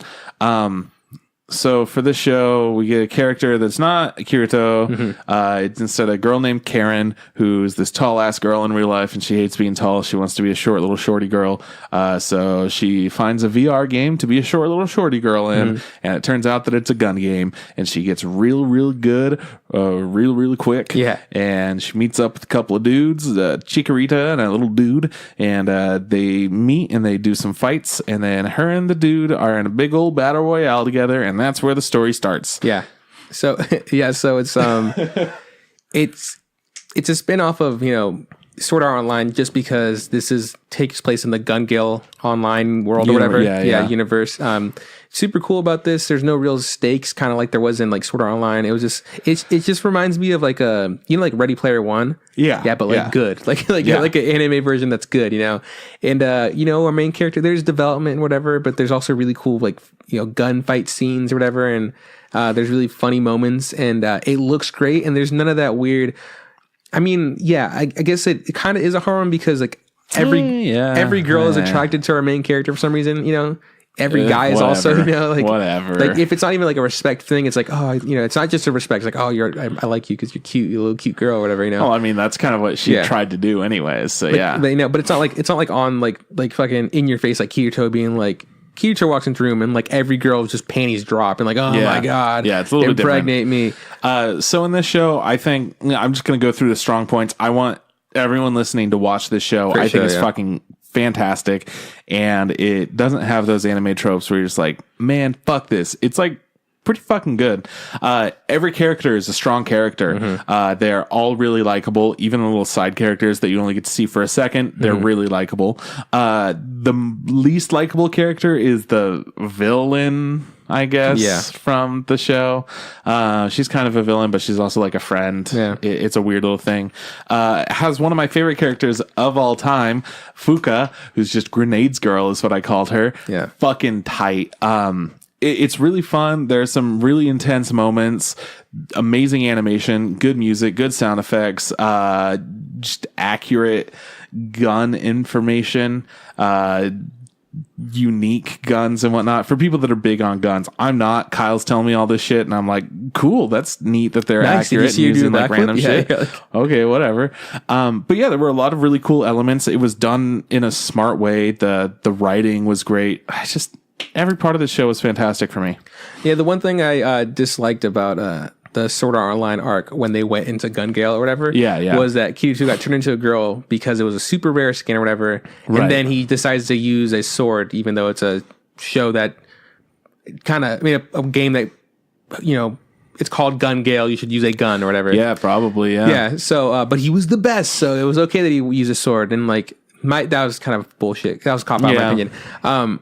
So I was kind of worried that one, we need to see Kirito. We didn't see him at all, which is super cool. They mentioned him, which you is know what? fine. They should mention him They also because he mentioned, did win some shit. We also mentioned the girl, Shinon, yeah, which is cool. Also really like that. I was worried we're gonna have some bullshit stuff pop out, like, oh my god, they're gonna use laser swords. They did do hand stuff. They used like knives, you know. I was like, oh, this is super and they cool, did some super cool clean nice stuff. Yeah. But there's a point where the villain pulls out a laser sword and it's like, oh, fucking garbage. But you know what? It was was good. still pretty cool. It was good. Because like you use a laser sword and then you like tossed it. Cool. Now time to use a gun because it's called Gun Gale Online. Yeah, like, you know what? Laser Sword worked very well for this specific situation. Yeah. That's it. I think it's a great show. It looks amazing. It's like, it's violent, but it's not like really violent because it's a video game, you know? And I think people should check this one out. If you got burned too many times on, like, you know, Sword Art Online, this is totally different. Like, Yeah. it's a completely different thing. There is going to be a new Sword Art Online season coming out pretty soon. Season 3, Outletization or whatever. Yeah, so, you know, I'm going to give that one a chance, but I really like this. And I don't know if, you know, 3 Hertz is doing that also, but 3 Hertz killed it. They were amazing. Yeah. I was super impressed by the season. Everyone should watch this show. Fans of Sword Art should watch it. People who hate Sword Art should watch it. It's fucking fun. It's so good. I think you really liked Fuka. I really like the whole, like, the gymnastics squad, you know? Yeah, well, they were super tight. Yeah. They were fucking awesome. They're these little girls that are characters that are like big old buff girls. Yeah, dope, yeah. I fucking love that. Also, they had this I thought was fucking stupid, that they had a recap episode in it because it's 13 episodes long, so you don't fucking need that. How do you forget? Yeah. Right? Just like, oh, you mean what happened in the last couple? Okay, whatever. But for the intro, and I was sad they never did this, for the intro, they put in sound effects Like the on bullets, that recap episode. And holy shit, it was so cool. Yeah. And they didn't bring it out for the rest of it, but like, I mean, It was a nice touch, yeah. Good show. It was pretty cool. Everybody should watch it. Yeah, absolutely. So finally, we're going to talk about Hinamatsuri. Probably made my by- favorite of the season. Made by the studio Feel, who did things like Suki ga Kirei. Do I know that one? Yeah, I do know that one. That's the one with the cute couple in middle school, right? Yeah, the middle school that you really liked. I love that show. It hits you right in the feels. Okay, so we both watched this one. Yeah. I watched it predominantly dubbed. Yeah, you watched it all watched on Funimation. I watched it all on Crunchyroll. I think I caught the last episode on Crunchyroll because it hasn't come out yet. I don't think. Oh, okay. But cool. for the most part, I watched it exclusively dubbed. I watched the first episode like 4 times Yeah. to convince people to watch it with me. But yeah, it's just like slice of life, right? And I usually don't like slice of lives, but you know they've grown on me, and this one for sure was in my wheelhouse. You know, Oh, yeah. it was about so it's about a guy who's in the Yakuza, and all of a sudden he's just minding his own business, and this big old portal opens up in the ceiling, and out pops this like metal pod, right? And he, you know, flips it over. No, and it's just like some girl's face out of a pod. It reminds me of like the episode of SpongeBob where SpongeBob and Patrick start like shooting people because they think they're on the moon or whatever, and like they're capsuling it. You don't know what I'm talking about. anyways, she's just like, hey, yo, let me out. And he's just like, no, I'm not gonna let you out. I'm gonna go to sleep. He goes to sleep, comes back the next day, Pod's still there. And she's like, yo, bro, come on, dude, let me out. You know? So she lets him out, and then he quickly finds out that this chick has like telepathic powers, right? And like, she's just like super strong and could kill him at any second. And at first I'm just like, oh shit, this show's gonna be about like, you know, the dealing with this girl as powers or whatever. Right. Well, because the first scene is like an intense action scene in the future. Yeah, which is super cool. Yeah. So we do see her use her powers in the first episode. We also see her like take out an entire like mob syndicate, right? Or whatever, like a different, like the triad essentially. And then the show kind of stops becoming about like her needing to use her powers. It becomes more about like learning about like her and then like other side characters, because there's other people from wherever she's from that also have powers that come through. And it just kind of becomes of like just like a funny slice of life, and just things kind of revolve around her sometimes. And she's super short, I guess. She's not the brightest person. She likes to eat, you know, and that's like who she is. And I can't really spoil anything for you because there's no real plot, you know, not a real. No, it's just like things happen each episode. So she has a friend after she goes to school. She's like, normal girls go to school. I want to do that. Go to school too, yeah. So she does, and then she meets a friend who winds up getting wrapped into all of Hina's bullshit. Yeah, becomes a bartender. Yeah. Oh my God. And she's like 13 years old or whatever. Yep. And she's like, I'm a bartender now. And, you know, there's great development there. We also meet Anzu, who is is a psychic kid who also got sent back to bring her back. Yeah. And she gets stuck there. And she becomes homeless, and she has like this cool development of learning how to, you know, be homeless, and she becomes very, humble with like learning what money is, because at first Anzu's arc is not funny either. I think it's like, funny. It's more like, oh no, it's for sure hits you in this, but like, oh, there's like, it's like, it makes me laugh. Like, oh, she doesn't know what's going on. Like she's like, it's this weird, like, it's just sad, and it makes me kind of giggle or whatever. I did also feel bad for her. Like, anyways, she is one of the most endearing characters because she becomes such a great person. She eventually, you know, can no longer like live with the homeless people because they get kicked out. Yeah. And this like a mom and pop couple to bring him in to work at their shop or whatever. And she's such a good character, right? Like a good person. Yeah. That when you put her next to Hina, you're like, oh my God, what a garbage, what a garbage main character. Monster. Yeah. You know, and it's kind of funny because I hate, Umaru-chan so much, you know, I can't stand her. She's just like total disgusting creature. And maybe it's because she's super selfish and, you know, like super demanding and throws like fits and stuff that I don't like it. Yeah. But Hina also has that thing where she's like, I'm just hungry. I'm in it for myself. But she's also can show those moments of like being like a really she wants to be person. Responsible, but she tries to she tries to do like she tries to do nice things. She tries to make, you know, she tries to make a. What's his name? What's the guy's Ida? Ida? Is that his name? No. Oh, fuck. Fuck. What is his name? I don't remember the Yakuza guy's name. His name is like something Hina. Is it? Yeah, they go by Hina because that's his last name. That is right. Yeah. He tries to do what's it called? He tries to like congratulate him for his promotion, and she just does like a horrible job. And it's really funny. It's such a good episode. Like she makes a coffin, and she like puts out like food for him, but like not enough food, so it looks like prayer beads. Yeah, she makes him a cake. It's just like, is it flour and like there's a candle in it, and she has like a picture of him, and she pops out to surprise him, and he's just like, "Is this my funeral? What the fuck?" You know? Yeah. What a good episode. Yo, I'm dead. Yeah. He's like, you know, and there's, you know, there's just other small characters have little bits, and the way this show looks, in my opinion, is really good. They did this thing where like people had this really surprised face and they'd stick out their tongue that I really seemed to enjoy. Yeah. There were just such fun parts of the show. Really cool. Like they did intense reaction shots that were just a blast to see. Really close up faces. Yeah. Oh man, it was so much fun. Such cool animation. Very little. Like you think it's going to be a focus on psychic shit. Part, but it's like not at all. And when things do pop up from like her having powers or whatever, like one of my least favorite episodes is an episode where this girl finds out that Hina has powers, and Hina kind of tricks her into being like, yeah, I can give you powers too, you know? Yeah. It's like one of my least favorite episodes. Yeah, I agree. But lots of little cool things. Like there's a plot line that goes on where Hina's doing some magic shit. And then like, rock band? There's a rock band that just plays on the street. That's the episode where she gets kicked out. Yeah, exactly. So funny, yeah. That's great. She's learning how to like busk on the street and make money.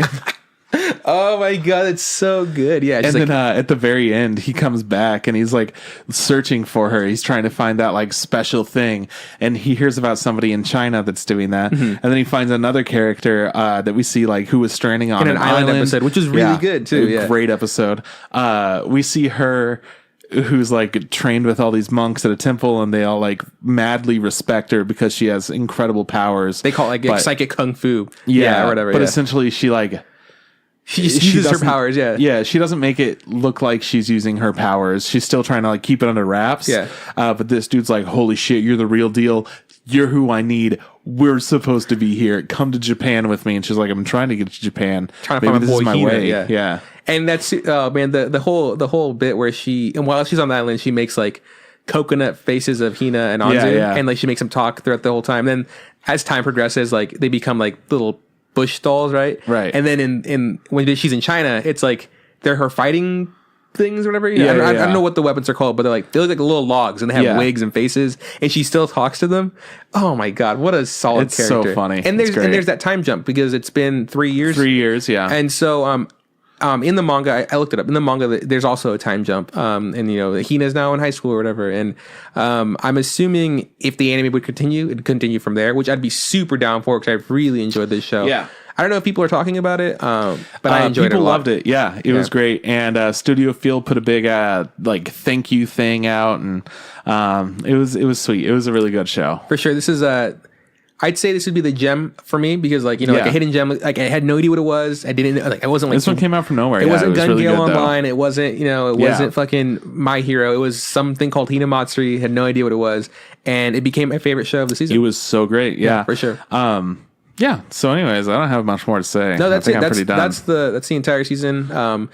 Highlights would be for me Hinamatsuri. Gun Gale, obviously My Hero, and then Megalobox if you get a chance to. Absolutely. Surprisingly, Fulikuli was really good too. Yeah, absolutely. I should for sure try to finish that. Yeah, Steins Gate fans, keep watching it. If you're, I feel like it's worth, just like original Steins Gate, it was like worth the watch, the burn. It takes a while for you to get there. Maybe the second, if you want to watch something wholesome, if you don't, go watch Golden Kamui. It's pretty ugly looking, but there's a bunch of violent stuff in it. Don't watch Black Clover. I don't like Black Clover. I'm not going to watch it. There's nothing that I don't think anybody can convince me to watch. Nope. If they, how I would watch Black Clover, the only way I'd watch Black Clover if they did the thing they did with like Hunter, where they like rebooted the whole thing. Years later, just made it way better. That's how I would watch it. Yeah. Cool. I would probably do that. So that's the 100th episode in quotations. Hell yeah. We nailed it. We did the whole thing, reviewed the whole thing. Next week we're doing another doozy of an episode. It's the preview where we'll talk about every episode, every shit, all the things that we can get our hands on. And hopefully we don't do it too long. We always get a little hung up on a few episodes. So some reviews are just like, this show's whack. It's about butts. Don't watch it. Or actually, hold on. This show's pretty good. It's about butts. Watch it, Yeah. So cool. That'll be next week. I know I'm excited for it. I know you've been doing your homework for it too. Yeah, I've watched 29 shows so far. I didn't count how many. I've only watched ready to go. I counted because I have a list with all the names so that I could write them down when I'm actually looking up the studios and whatnot. So, yeah. Cool. So, thanks for listening. And remember, there is a giveaway going on here. Right, yeah. Got a few different ways. Just to recap for those of you that are done listening to the episode here. So, you could get a My Hero poster. You could get some My Hero cups, My Hero takeout boxes, and a My Hero video game poster. There are also 2 Crunchyroll bracelets and a Kingdom Hearts bag, which is just fucking enormous. For sure. So go ahead. These are the ways. So the first way is to like our post on Instagram and follow us on Instagram. That'll get you 1 entry. Second way is to like the giveaway post on Facebook and share the giveaway post on Facebook. And then on Twitter, you could just follow us. Those are the 3 ways to enter. And then for an additional 2 entries, make sure to rate us on iTunes, give us a 5-star rating, and then screenshot that so that we can know it's you if you entered in other ways as well. Send it to us somehow. You can email it to us. You can Facebook message it. You could Instagram message it. You could fucking tweet whatever. There's so They many all good stuff. funnel into the same Point place, is, which is Sierra's. Make sure that we can see it and make sure spreadsheet. that we can put it in the spreadsheet and you can get your chance to win this cool stuff. I also want to let you guys know that pretty soon we'll be doing another giveaway for something super cool. If you're a fan of, it's like, what is it? Ace, whatever? No, Case Closed, right? Is that what it's called? No. Ace Attorney. Ace Attorney. If you're a fan of Ace Attorney, we got something cool for you because I don't know anything about it. I'm not going to tell you what it is. It's a little sizzle for whenever that giveaway It's pretty cool. Yeah, it's pretty dope. I don't know what it is. Don't care. Anyways, so I'd like to thank fucking Turby Tops. Yeah. God. For our logo, super dope. Great person to work with. We like to thank Tom Nasser for our new theme song and for our old theme song. Damn. Because, he did 2 theme songs. He did too. Yeah, but we really We'll appreciate play the them new both one. right now at the same time. Yeah, we're going to blend them together. Here's the remix, yeah. No, in all honesty, we like to thank Tom. He, helped us out. I wouldn't know how to do this. I know you don't have the time to do something like this. Yeah, pretty much. And Tom's going away. He's going to Ohio State. He's going to be moving away. We're going to miss him. So thank you so much, Beautiful Tom, for young being a man. good bud. Anyways, stalk him in Columbus, Ohio. Yeah, we'll see you around. We'll fucking see you on the court, dog. Yeah. I'm gonna fucking throw down. ace tennis you up in the face. That's Mario's. Yeah. Yeah, Diana was trying to play without you, and I was like, I don't fucking fuck with that. Yeah. How are you gonna play with doubles without your double partner? I know, it's fucked up. Wow. I really want to wreck her now. Yeah. With my smash, it hit my backhand. Nice, nailed it. All right, cool, yeah. Yeah. Anyways, so yeah, thanks, Tom. Really appreciate it. Gonna miss you. Trip, where can people find us? You want to find us on Facebook? Look up the Instagram Podcast. Same thing goes for Instagram. Look up the Instagram Podcast. If you want to tweet at us, tweet at Instagram Pod. Podcast Ain't Fit. And we're also a whole bunch of other places that are all in the description below. For sure. That's it. That's the show. Thanks. This is bye from Juan. I'll see you around from Chris. Hey, Trip, don't forget. Just add hot water. Nailed it. Another one in the episode books. In the books. Oh, there's gonna go. Bye. And